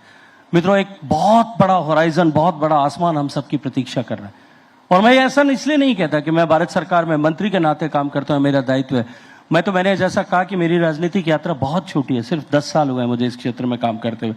सामाजिक जीवन में जरूर मैंने पिछले 30-35 साल तक काम किया है, लेकिन मैं जिम्मेदारी के भाव के साथ में कह सकता हूं, our country is undergoing era of transformation. And whenever any country, any society, any organization undergoes era of transformation, जब कोई भी संस्थान, समाज इस तरह के मार्ग से गुजरता है, वो निश्चित रूप से पीढ़ी सौभाग्यशाली होती है जिसको ऐसा अवसर मिलता है। आजादी की लड़ाई के बाद में पहली बार भारत के पास में ऐसा अवसर आया, हम भारतीयों के पास में भी। हमारे बीच में आजादी की लड़ाई से लेकर के अब तक 3 पीढ़ियां गुजर गई, उस 3 पीढ़ी के बाद में हमारी पीढ़ी को ऐसा अवसर मिला। और मैं विशेष रूप से सौभाग्यशाली मानता हूं उस युवा पीढ़ी के लोग जो यहां बैठे हैं, जिनकी उम्र अभी 40 साल से नीचे की है, क्योंकि उनकी पीढ़ी, ये जो 25 से 40 साल की पीढ़ी है डॉक्टर साहब, वो एकमात्र ऐसी पीढ़ी होगी जो ये गर्व, जो दोहरी सौभाग्यशाली होगी, जो ये गर्व कर सकेगी कि इस भारत को हमने ट्रांसफॉर्म किया और ट्रांसफॉर्म इंडिया में रहने का सौभाग्य भी प्राप्त कर सकेगी। मैं और डॉक्टर साहब जैसे उम्र के लोग शायद भारत को बदलते हुए देख तो पाएंगे, उसमें कंट्रीब्यूट भी शायद हम अपने क्षमता और हैसियत के हिसाब से कर देंगे, लेकिन हम कितने साल तक उसमें रह पाएंगे उसका पता नहीं है। आने वाली पीढ़ियां जो अभी 25 साल से कम की उम्र की है या 5-7 साल की होंगी, वो भारत को बदलने की हमने बदला है ये गर्व नहीं कर पाएंगे। द ओनली जनरेशन जो सामने बैठी ये जनरेशन है जो ये गर्व करेगी, हमने भारत को बनाया भी है और हम बनाए हुए भारत में रह भी रहे। और जैसा मैंने कहा कि भारत का बदलाव पूरे विश्व के लिए एक नई चेतना का उदय होगा। इतने सौभाग्यशाली समय में हम माननीय प्रधानमंत्री जी के नेतृत्व में काम करने का अवसर हम सबको मिला है। और जब ऐसा अवसर आता है तब हर व्यक्ति की जिम्मेदारी होती है, और जो जितना समर्थ है, जो जितना सौभाग्यशाली है, उसकी उतनी बड़ी जिम्मेदारी है। हम जिम्मेदारी के एहसास के साथ में इस देश को बदलने के लिए काम करें। मैं मानता हूं कि इससे अच्छा समय हमारी पीढ़ी में हम सब लोगों के लिए अच्छा अवसर नहीं आ सकता था।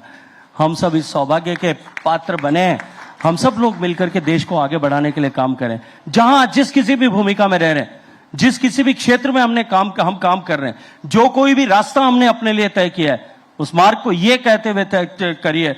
डॉक्टर सरीन साहब जब सर्जरी कर रहे होंगे तब ये मन में ये संकल्प धारण करके कि मैं केवल अपने ब्रेड एंड बटर के लिए, अपने भोजन के लिए, अपने व्यापार या व्यवसाय के लिए सर्जरी नहीं कर रहा हूं, मैं भारत को स्वस्थ बनाने के लिए और भारत के इस ट्रांसफॉर्मेशन में एक व्यक्ति योगदान करने से पीछे न रह जाए, उसको बनाने के लिए कर रहा हूं। तब जाकर के जो है वो सही चेतना आएगी।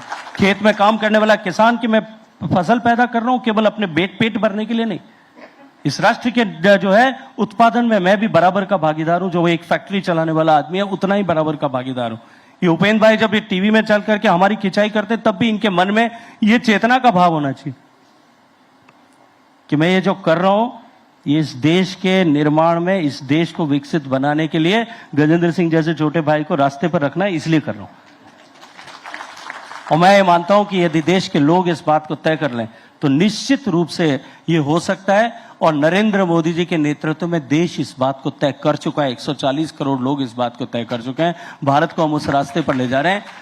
उपेंद्र भाई बहुत सारी शुभकामनाएं, बहुत सारा धन्यवाद। बहुत आभार सर। 2 मिनट और।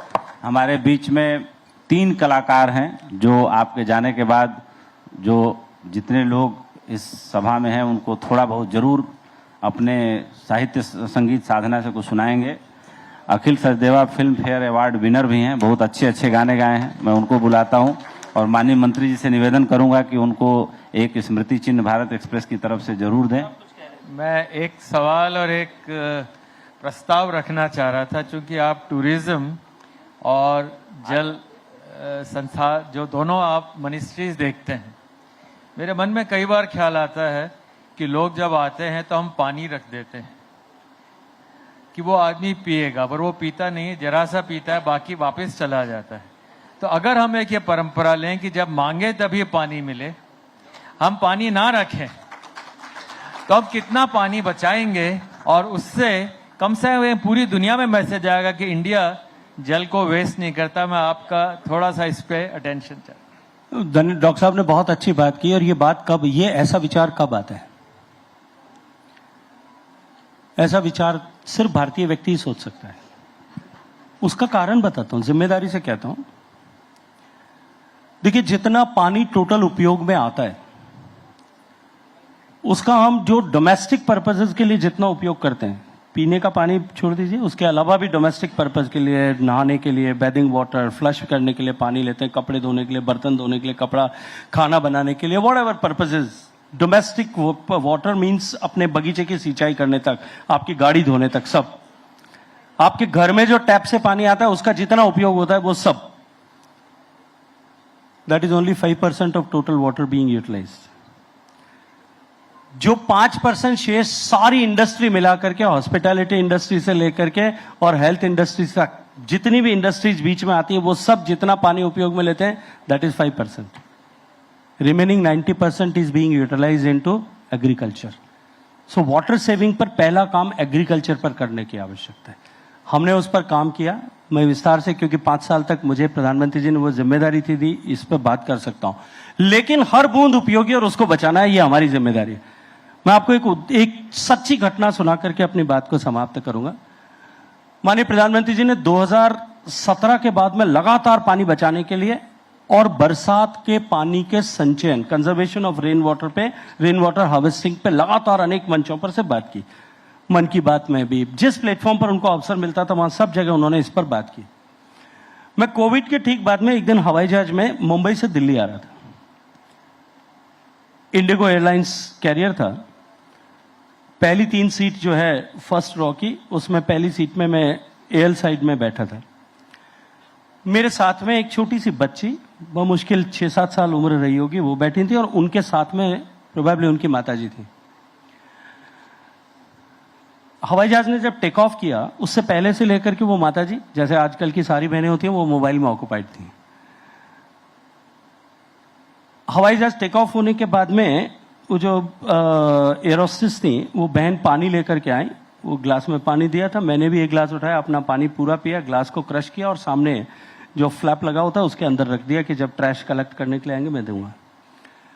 वो जो छोटी बहन थी, बच्ची बैठी थी, उसने आधा पानी पिया और अपना ग्लास अपने हाथ में पकड़ करके रखा। उनकी माताजी ने एक घूंट पानी पिया और जो सामने टेबल खुली थी उसके ऊपर रख दिया। थोड़े देर बाद जब वो ट्रैश कलेक्ट करने के लिए आई, मैंने अपना जैसे फ्लिप में से ग्लास निकाला, फ्लैप में से, तो वो बच्ची ने अपना पूरा ग्लास पानी पिया और मेरी तरफ इशारा किया, ग्लास मुझे दे दीजिएगा। संस्कारित परिवार की बच्ची थी, छोटी सी बच्ची। मेरा ग्लास उसने अपने हाथ में लिया और ट्रैश में जो है वो पॉलिथीन बैग में उसमें डाल दिया। उनकी माताजी फिर भी मोबाइल में बिजी थी। उन्होंने वो जो एक घूंट पानी पिया था उसको उठा करके, ग्लास को उठा करके वो डालने लगी उसमें। उस छोटी बच्ची ने हाथ पकड़ा, मामा you can not waste water, Modi ji ने मना किया। क्या बात है। दिस जनरेशन जो है ना डॉक्टर साहब, आज आपके मन में जो चिंता हुई है ना, वो 6-7 साल के बच्चे के मन में भी वो सेंस ऑफ रिस्पॉन्सिबिलिटी ग्रो कर गया। And that is the key of success. उसी से रास्ता बदलेगा। बहुत कमाल की बात सर ने बताई। तो मैं सागर भाटिया, कल्पना दीदी और अखिल 3 लोगों को बुलाना चाहूंगा मंच पे। और बड़ा संयोग है कि कलाकारों का सम्मान अगर भारत के संस्कृति मंत्री के हाथों हो, अच्छी बात है। आज सागर के भी सर करोड़ों फॉलोवर्स हैं और अखिल को 3 बार फिल्म फेयर अवार्ड मिला है उनके काम के लिए। और कल्पना दीदी भोजपुरी की लता मंगेशकर हैं। तीनों लोग यहाँ पे हैं। और स्वागत टीम से मैं कहूंगा कि एक स्मृति चिन्ह ले आए, शॉल ले आए।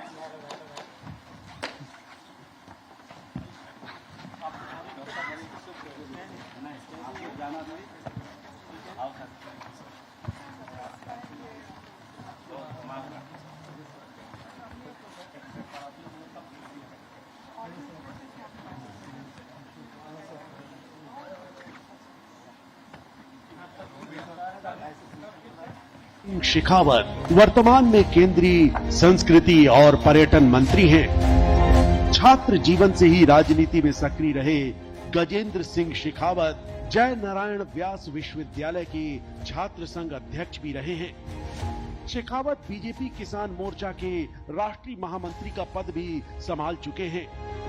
अपनी उच्च शिक्षा इन्होंने जय नारायण व्यास विश्वविद्यालय से पूरी की, जहां से इन्होंने एमए की डिग्री ली थी। इसके बाद ये राजस्थान के जन स्वास्थ्य विभाग में वरिष्ठ पदों पर रहे। 2014 में पहली बार जोधपुर लोकसभा सीट से गजेंद्र सिंह शेखावत ने चुनाव जीता और संसद पहुंचे। इसके बाद 2019 और 2024 में भी ये जोधपुर से सांसद निर्वाचित हुए। 2017 में नरेंद्र मोदी सरकार में इन्हें केंद्रीय कृषि और किसान कल्याण राज्य मंत्री बनाया गया था। मई 2019 में गजेंद्र सिंह शेखावत को केंद्रीय जल शक्ति मंत्री की अहम जिम्मेदारी सौंपी गई। केंद्र में प्रधानमंत्री नरेंद्र मोदी की सरकार तीसरी बार बनने पर इन्हें जून 2024 में केंद्रीय संस्कृति और पर्यटन मंत्रालय सौंपा गया। डॉक्टर एसके सरीन देश के जाने माने हेप्टोलॉजिस्ट और गेस्ट्रोएंटरोलॉजिस्ट हैं। डॉक्टर एसके सरीन दिल्ली सरकार के institute of liver and biliary sciences के संस्थापक और कुलपति हैं। वे national academy of medical sciences के अध्यक्ष भी हैं। 7 स्वर्ण पदकों के साथ एमबीबीएस करने वाले डॉक्टर एसके सरीन ने एलएलबी की उपाधि भी हासिल की है। डॉक्टर सरीन को कई पुरस्कारों से सम्मानित किया जा चुका है। 1996 में इन्हें शांति स्वरूप भटनागर पुरस्कार प्रदान किया गया था। 2007 में भारत सरकार ने इन्हें पद्म भूषण से सम्मानित किया था। Doctor HCL Gupta Delhi BJP के प्रमुख नेता हैं, जो 2008 के दिल्ली विधानसभा चुनाव में संगम विहार सीट से विधायक चुने गए थे। उन्होंने 1984 में जीएसवीएम मेडिकल कॉलेज कानपुर से एमबीबीएस और एमएस की डिग्री हासिल की थी। वो लेप्रोस्कोपिक सर्जन के रूप में काफी ख्याति प्राप्त हैं और कई बड़े ऑपरेशन कर चुके हैं। साफ सुथरी छवि के नेता डॉक्टर एचसीएल गुप्ता जेडीयू में भी रह चुके हैं। बाद में वो बीजेपी में शामिल हुए। राजनीति के अलावा वो सामाजिक कार्यों में भी सक्रिय रहते हैं और जनता से जुड़े मुद्दों को प्रमुखता से उठाते रहे हैं। बुंदेली भाषा के उत्थान के लिए वे काफी सक्रिय रहते हैं और कई सामाजिक और सांस्कृतिक संगठनों से जुड़े हैं।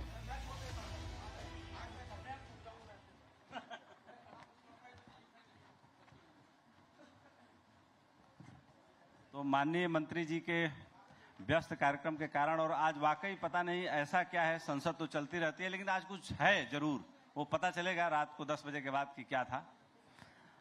तो सवाल जो चल रहा था, गजेंद्र सिंह शेखावत साहब ने भी बड़ा अर्थपूर्ण सवाल पूछा।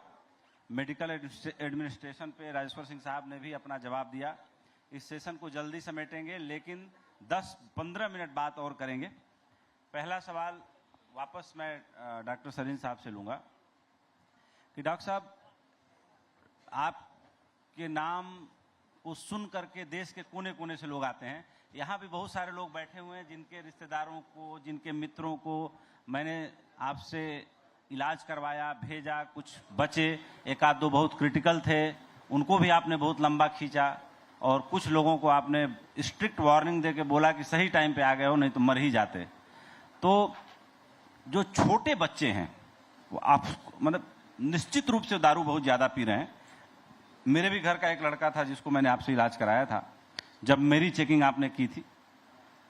तो जो छोटे बच्चे अल्कोहल पीते हैं तो कितनी अवधि होती है, कितने अवधि के बाद उनका लीवर डैमेज होना शुरू होता है, और साइन क्या होता है कि अब लीवर जवाब दे रहा है भाई?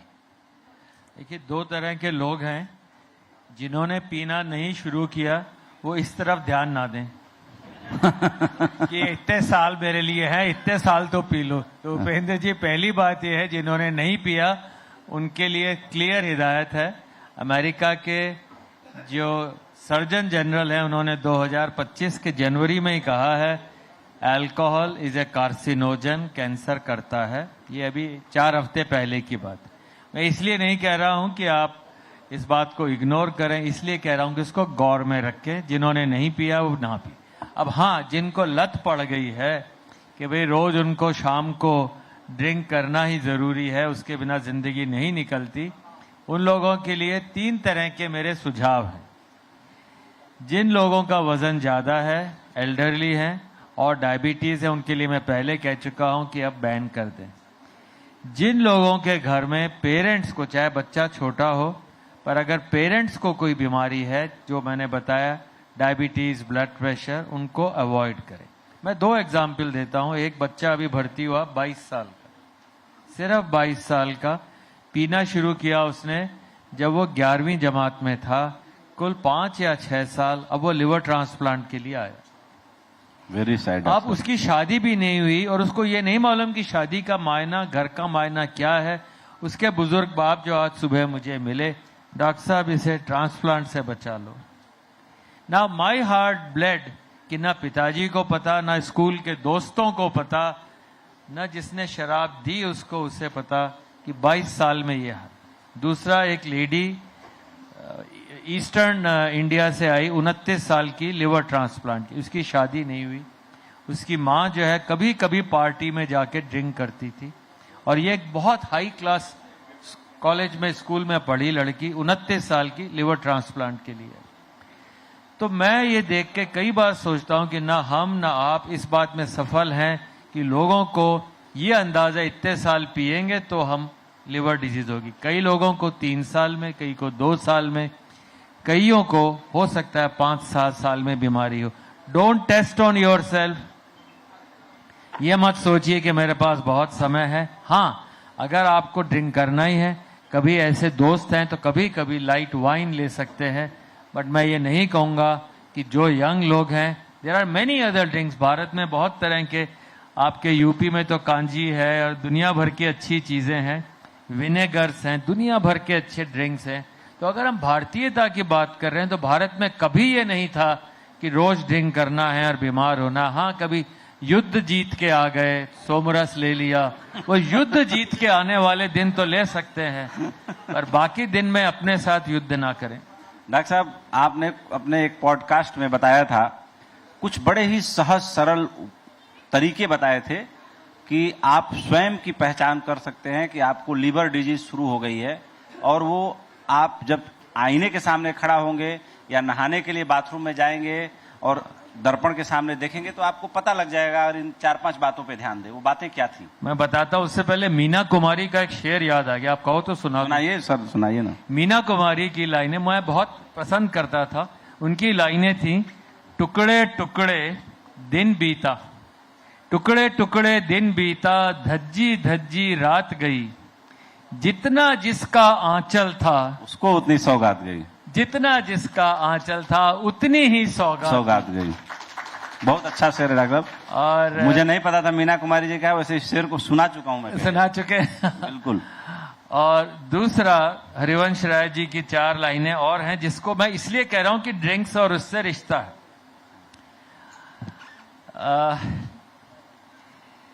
दिन जल्दी जल्दी ढलता है, दिन जल्दी जल्दी ढलता है, ये सोच थका दिन का पंछी भी जल्दी जल्दी चलता है।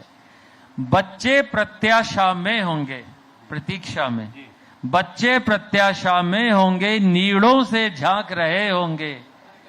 बच्चे प्रत्याशा में होंगे, नीड़ों से झांक रहे होंगे। यह प्रश्न शिथिलता भरता है, पर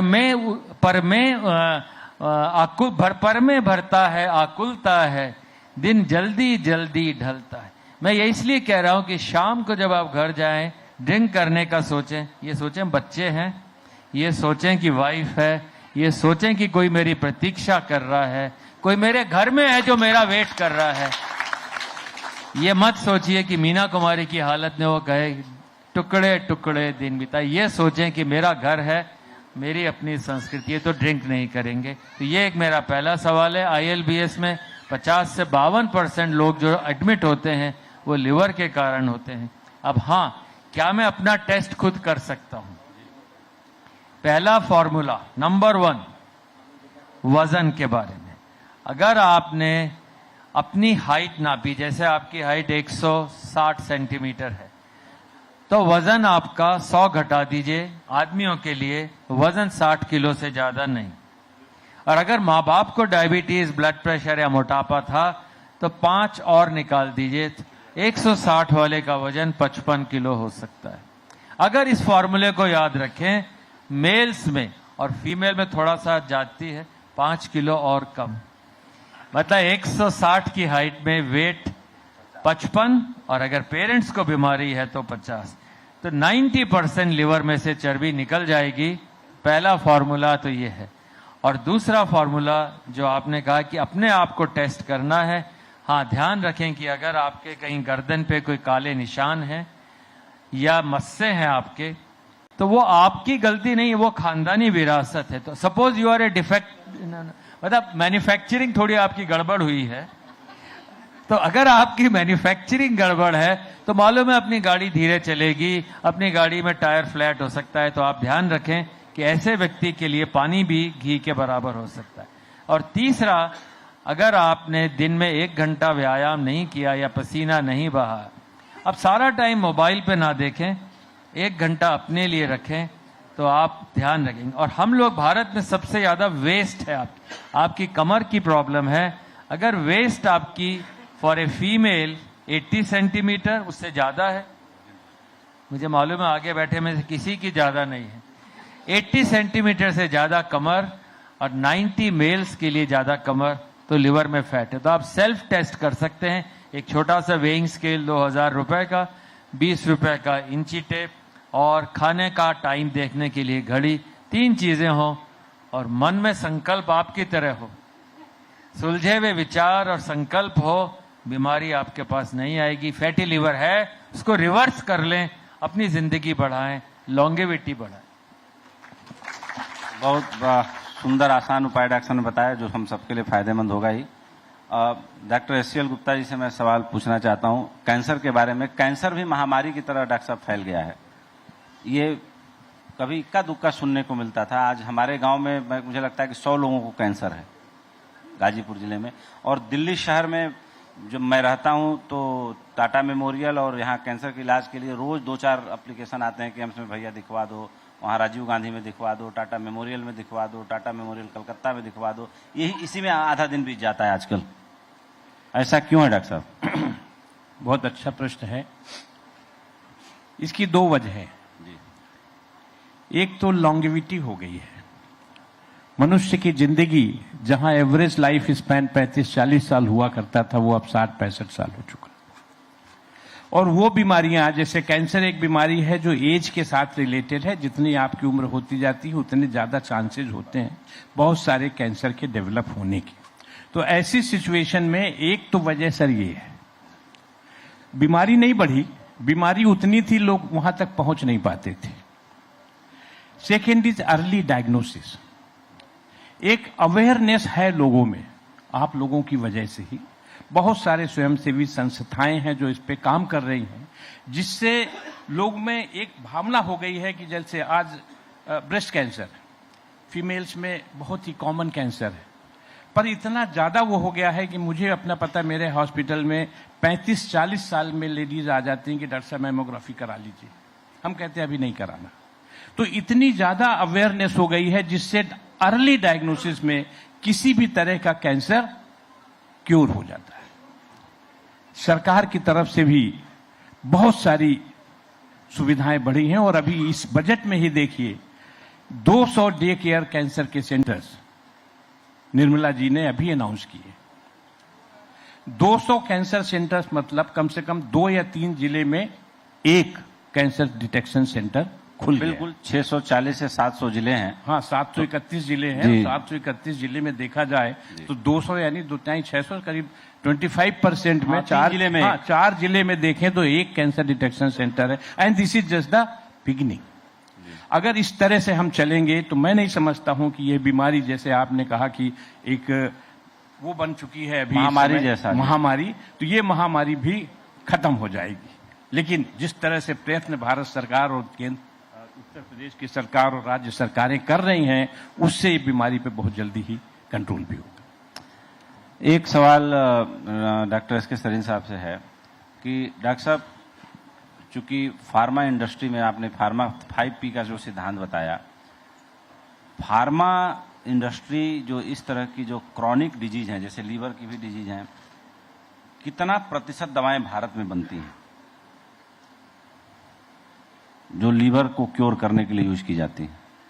देखिए, फार्मा वाले दवाइयाँ जनरली मी टू वाली बनाते हैं कि वहाँ पे बिक रही है और हम उसको बना लें, वहाँ पे पैरासीटामोल है तो हम भी बना लें। भारत अभी बहुत दूर है इस यात्रा में कि हम अपनी दवाई ईजाद करें और अपनी दवाई बनाएं। पर हाँ, मी टू में मतलब जिसे जेनेरिक कहते हैं, उसमें भारत शायद दुनिया के नंबर 1-2 में आएगा। सबसे ज़्यादा दवाइयाँ जो दुनिया भर में सप्लाई की जाती हैं किसी भी फॉर्म में, चाहे रिवर्स इंजीनियरिंग से हो चाहे अपनी टेक्नोलॉजी से हो, वो भारत में बनती। तो भारत की फार्मा बहुत अच्छी है और जगह से हमारी दवाइयाँ बहुत सस्ती हैं। एक एग्जाम्पल है, जैसे हेपेटाइटिस सी की दवाई आई और उस समय यूएसए में एक गोली की कीमत लगभग, एक कोर्स की कीमत 30 दिन की लगभग $80,000 थी। अब भारत में आज की तारीख में वही दवाई मिला करके 2,000 रुपए के अंदर 3 महीने की दवाई मिलती। भारत वही दवाई अपने यहाँ बनाता है, सारी दुनिया में एक्सपोर्ट करता है, वही क्वालिटी है और वही उसके अंदर मापदंड जो है यूज होते हैं। तो भारत बना सकता है, पर इजाद करने में नई दवाइयाँ हमारी फार्मा बहुत पीछे, रिसर्च डेवलपमेंट में पैसा नहीं लगता। ये एक बड़ा सवाल ये भी है, अभी मैं CSIR में गया था 16 जनवरी को एक फंक्शन में भाषण देने के लिए। वहाँ जो डायरेक्टर जनरल CSIR के थे, उन्होंने भी इस पे दुख जताया कि रिसर्च और डेवलपमेंट के लिए जिस जैसा फैसिलिटी और मिलना चाहिए चीज़ें नहीं वो हो पा रहा है। अगला सवाल मेरा डॉक्टर राजेश्वर सिंह जी से है कि प्रधानमंत्री मोदी ने इस पर बड़ा जोर दिया शुरुआत के वर्षों में और पीछे भी, कि पहले जो इंस्टेंट लगता था हार्ट के लिए, जो एंजियोग्राफी होती थी या जो इस तरह की दवाएं होती थी, वाकई बहुत महंगी मिलती थी, गरीब आदमी की अप्रोच से बहुत दूर होती थी। लेकिन जितने इंपोर्टेड मेडिकल इक्विपमेंट थे, जो पेस मेकर से लेकर तमाम चीजें, उनकी कीमतों में 100% तक गिरावट की गई। उत्तर प्रदेश सरकार को इसका कितना फायदा मिला, चूंकि भारत सरकार की ओर से मुहिम चालू की गई?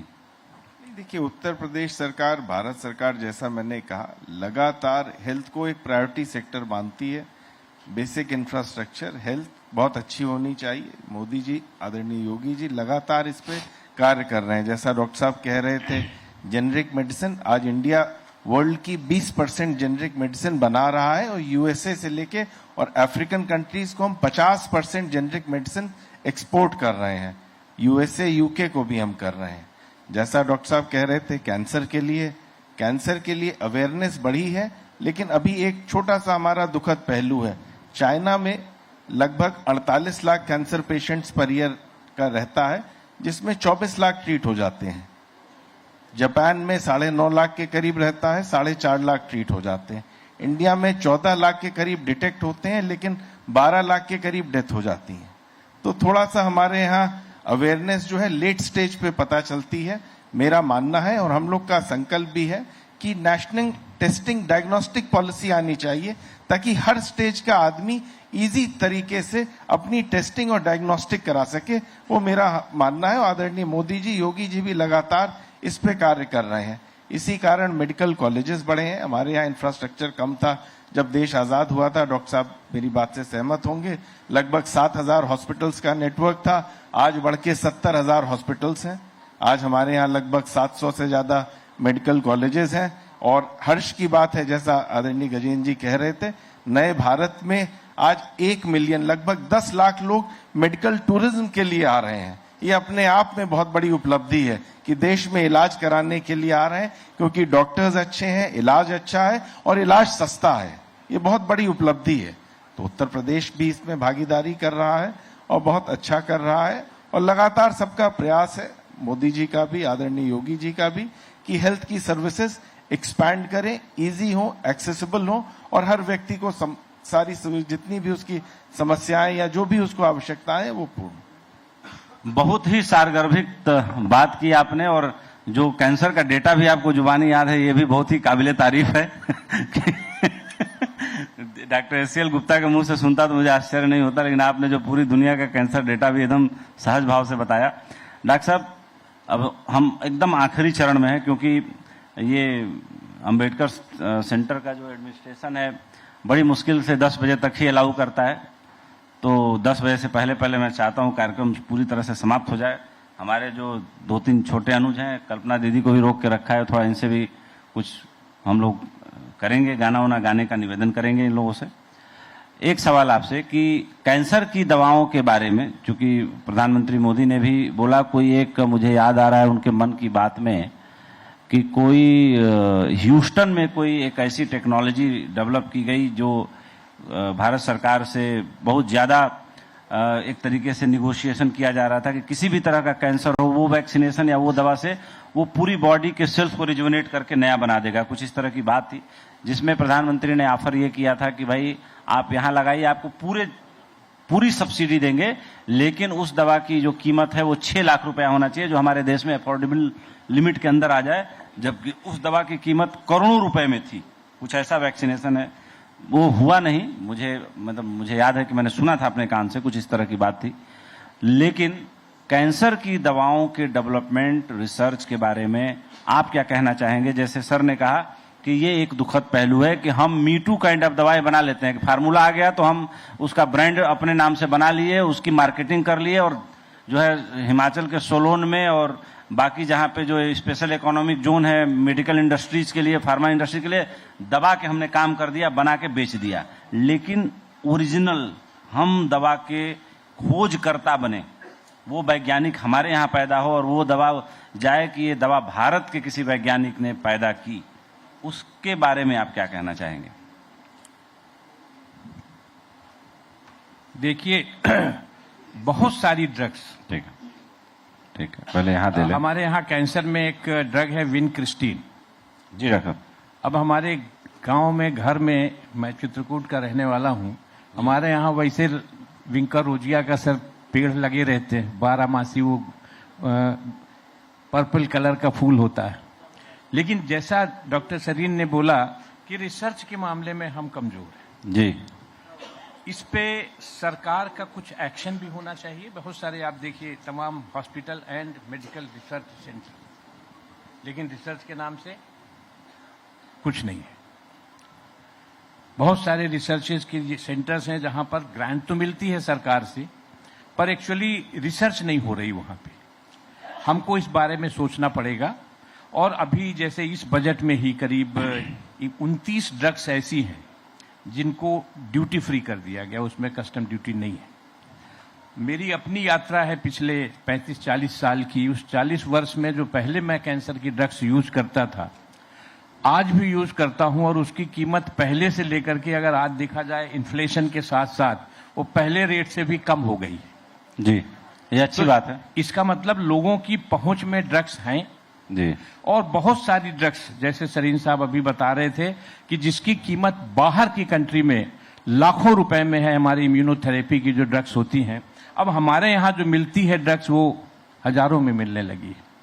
तो वर्क चल रहा है, पर इसमें बहुत ज्यादा सोचने की और बहुत ज्यादा करने की जरूरत है। जी डॉक्टर साहब कुछ कहना चाहते हैं? एक बात इसमें कहना चाहूँगा, राजेश्वर जी ने भी कहा, और ये हमारे यहाँ ये डिफाइंड नहीं है कि आप प्रोडक्ट बनाओगे, आप रिसर्च कर लो, बहुत बढ़िया पेपर कर दो। चाइना में और भारत में एक छोटा सा अंतर ये जो मुझे समझ आता है, आपको इतना दिया पैसा, 2 करोड़ का आपको एक रिसर्च का जॉब दिया, पर आप प्रोडक्ट बनाओ।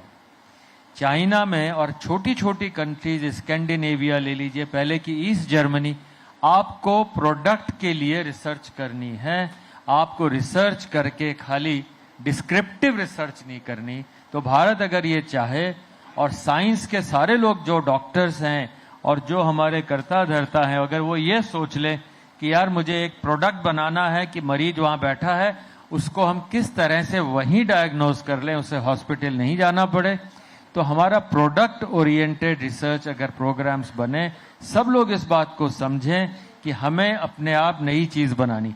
जैसे हम लोग दूसरी दवाइयां लेते हैं, उसी तरह हम चाहें, फॉर एग्जाम्पल आप वियरेबल डिवाइसेज हैं आजकल, आपने एक घड़ी पहनी, पर वो घड़ी कहाँ से आई? किसी और कंट्री से, आईफोन वाले, उन कंपनी से आपने एक घड़ी ली। क्या हम अपनी घड़ी नहीं बना सकते? क्या हम ऐसा नहीं कर सकते कि यार 100 रुपए में एक स्ट्रिप लगा दें यहाँ पे जो हर चीज आपकी बता दे? तो हम लोग सिर्फ ये डिसाइड करें कि हमें ये करना है, हमें ये चाहिए, हम बाहर से नहीं लेंगे, और हमें सस्ता और इंडियन ओरिजिन के प्रोडक्ट्स रखने हैं। Research is to have products for common use. बहुत अच्छी बात कही डॉक्टर साहब ने। अब चूंकि मैंने डॉक्टर राजेश्वर सिंह जी से निवेदन किया था इस पैनल के साथ, तो हमने एक कॉम्बिनेशन बनाया था कि मैं जर्नलिस्ट हूं, आप दोनों डॉक्टर हैं, लेकिन प्रशासनिक सोल्यूशन क्या मिलना चाहिए, सरकार कैसे इसको हल करे। तो मुझे लगता है कि राजेश्वर जी से मैं ये निवेदन करूंगा कि उत्तर प्रदेश के मुख्यमंत्री बहुत ही क्विक डिसीजन मेकर हैं, बहुत कुशल प्रशासक हैं, बेहद ईमानदार हैं, संत तो हैं ही, पूरी दुनिया जानती है। क्यों न इसकी शुरुआत उत्तर प्रदेश से ही किया जाए कि जो देश के 2 नामी डॉक्टर इस पैनल पे आज बैठे हुए हैं, जिनको ये दुख है कि रिसर्च और डेवलपमेंट में हम बहुत पीछे हैं। मैं दोनों डॉक्टर साहब लोगों से रिक्वेस्ट करूंगा, एक अच्छा सा पॉलिसी पेपर बना के दें, और मैं जानता हूं योगी आदित्यनाथ जी जरूर उसको इम्प्लीमेंट करेंगे, चाहे रिसर्च डेवलपमेंट के लिए हो, चाहे डायग्नोस्टिक के लिए हो, चाहे अवेयरनेस के लिए हो। तीनों चीजें बहुत इंपॉर्टेंट है। तो मुझे लगता है कि जो देश की जो सबसे बड़ी समस्या है, जो सबसे बड़ी बीमारियां हैं, एक लीवर डिजीजेस और एक जो है कैंसर, और मुझे लगता है कि आप दोनों लोगों को मुख्यमंत्री से मिलवाइए, पॉलिसी पेपर के साथ एक नई शुरुआत हो। डिस्कशन करने से पहले ऐसी बात दिमाग में बिल्कुल नहीं थी, लेकिन डिस्कशन करते करते हम यहाँ पहुंचे और इस पड़ाव पे हम अपनी बात समाप्त कर रहे हैं। अच्छा रहेगा, 25 करोड़ की आबादी का सबसे बड़ा देश का प्रदेश है। दोनों डॉक्टर साहब लोग को मैं स्वागत करता हूं, अनुरोध करूंगा जरूर एक अच्छा सा पॉलिसी पेपर बनाए। आदरणीय योगी आदित्यनाथ जी से जरूर मुलाकात होगी और जरूर वो पेपर देके उस पर आगे कार्रवाई की जाएगी। और मैं कमिटमेंट बताता हूं आपको उपेंद्र जी, अपनी कॉन्स्टिट्यूएंसी का उदाहरण बताता हूं, डॉक्टर साहब आप भी सुनेंगे। मेरी कॉन्स्टिट्यूएंसी में पिछले 3 वर्षों में इलाज के लिए योगी जी कितना गंभीर है, कितना कमिटेड है। अब तक 750 लोगों को सीएम के फंड से मैं 17 करोड़ दिला चुका हूं, खाली एक कॉन्स्टिट्यूएंसी में इलाज कराने के लिए। क्या बात है। हमारी चिट्ठी जाती है, उसका प्रिस्क्रिप्शन जाता है, हॉस्पिटल के डॉक्टर का लेटर जाता है, आदरणीय मुख्यमंत्री जी के यहाँ से पैसा उसके अकाउंट में हॉस्पिटल में क्रेडिट हो जाता है। तो वो बहुत ज्यादा संवेदनशील है। तो आप दोनों लोग का बहुत बहुत स्वागत है। उपेंद्र जी का भी बहुत धन्यवाद देता हूं, बहुत ही महत्वपूर्ण विषय को उठाया। स्वास्थ्य हम लोग के लिए बहुत इंपॉर्टेंट है, और पुअर हेल्थ से कंट्री का जीडीपी गिरता है। बिल्कुल, कंट्री का जीडीपी गिरता है, 1.3% जीडीपी इफेक्ट करता है ये डायबिटीज, कैंसर, और जिस हिसाब से ओबेसिटी युवाओं में बढ़ रही है, दुख होता है। जैसे डॉक्टर साहब कह रहे थे, diabetes capital of the world आज की डेट में हम हैं। हमारे यहाँ 10 करोड़ से ज्यादा डायबिटिक हैं, और आने वाले 2030 में हर 10 में एक मोटापे से ग्रसित बच्चा हिंदुस्तान का होगा। उस स्थिति में हमको नहीं आना है। We all must work, we all must motivate our youth कि उनके पास एक बहुत अच्छा भविष्य है। स्पोर्ट्स में पार्टिसिपेट करें। योगा हमने पूरे विश्व को दिया, हमने आयुर्वेद दिया, तो we have so many medicine such wonderful, renowned doctors. So we should guide our youth and we should take India to new heights. Thank you so much. Thank you so much. स्वागत team जल्दी से memento लाए ताकि मैं अपने आदरणीय मेहमानों को भेंट कर सकूं।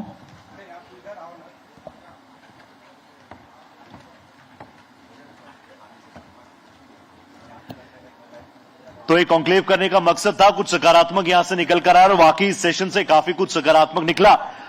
यहां पर Shiv Sarin sir, Gupta sir, Rajeshwar sir stage पर मौजूद हैं और बहुत शानदार ये पूरा सेशन रहा, चर्चा रही। जोरदार तालियां हो जाए।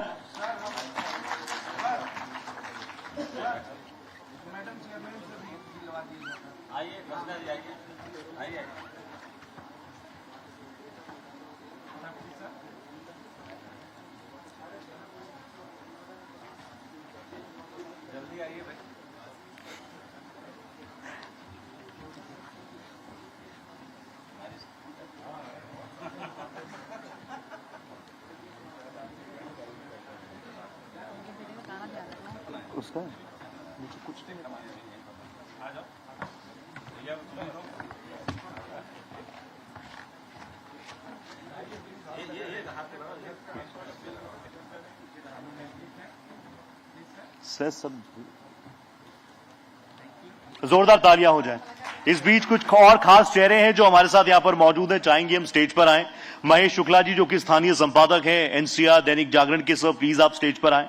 रमेश चंद्र रत्न हमारे एडवोकेट, बेटे कौशल की पेंटिंग प्रदर्शनी हुई थी अभी, उसको कैलेंडर के रूप में बनाया गया है। तो मैं सोच रहा हूं कि चूंकि इतना प्यारा पैनल है तो इस बालक के हाथों ही क्यों न कैलेंडर भेंट कराया जाए। जोरदार तालियां हो जाए साध्यात कौशल के लिए। सबके पैर छुओ, सबके पैर छुओ, ठीक है। और ये कब कब बनाया तुमने? अंकल को दो, तुम्हें दो, सबको दो। रुक जाओ, सबको दो देखने के लिए। इसी की प्रदर्शनी लगी थी वहाँ पे। कहाँ पे लगी थी? फ्रेंच सेंटर का एमपी है वेस्ट बंगाल से, खगेन मुर्मू साहब हैं, ठीक है। नहीं सर, मैं बच्चे के लिए एक बार जोरदार तालियां बजानी चाहिए। Such beautiful paintings he has done, excellent. और जिन खास चेहरों का मैं जिक्र करता, प्लीज आप भी स्टेज पर आए। Ramesh Chandra Ratna advocate, supreme court, वरिष्ठ भाजपा नेता और 2 बार chairman PSC board railway, sir please मंच पर आप मौजूद हैं। जगन्नाथ सरकार जो कि सांसद हैं, प्रदेश उपाध्यक्ष है पश्चिम बंगाल बीजेपी के, सर प्लीज आप भी स्टेज पर आए। आलोक वत्स भाजपा नेता हैं, सीनियर लीडर हैं, प्लीज आप स्टेज पर आए। विनीत नाहटा सर जो कि सीएमडी हैं पावर गिल्ड के, प्लीज स्टेज पर आए। खगेन मुर्मू सर जो कि सांसद है भारतीय जनता पार्टी के, वेस्ट बंगाल से जाने माने चेहरे, प्लीज आप स्टेज पर आए। Manoj Tirga sir BJP West Bengal, please आप स्टेज पर आए सर। जोरदार तालियां हो जाए। ये वो फेसेस हैं जो लगातार भारत एक्सप्रेस के साथ हैं, साथ खड़े रहे हैं। प्लीज मोमेंटो ले आइएगा। हमारे गेस्ट इस वक्त स्टेज पर है।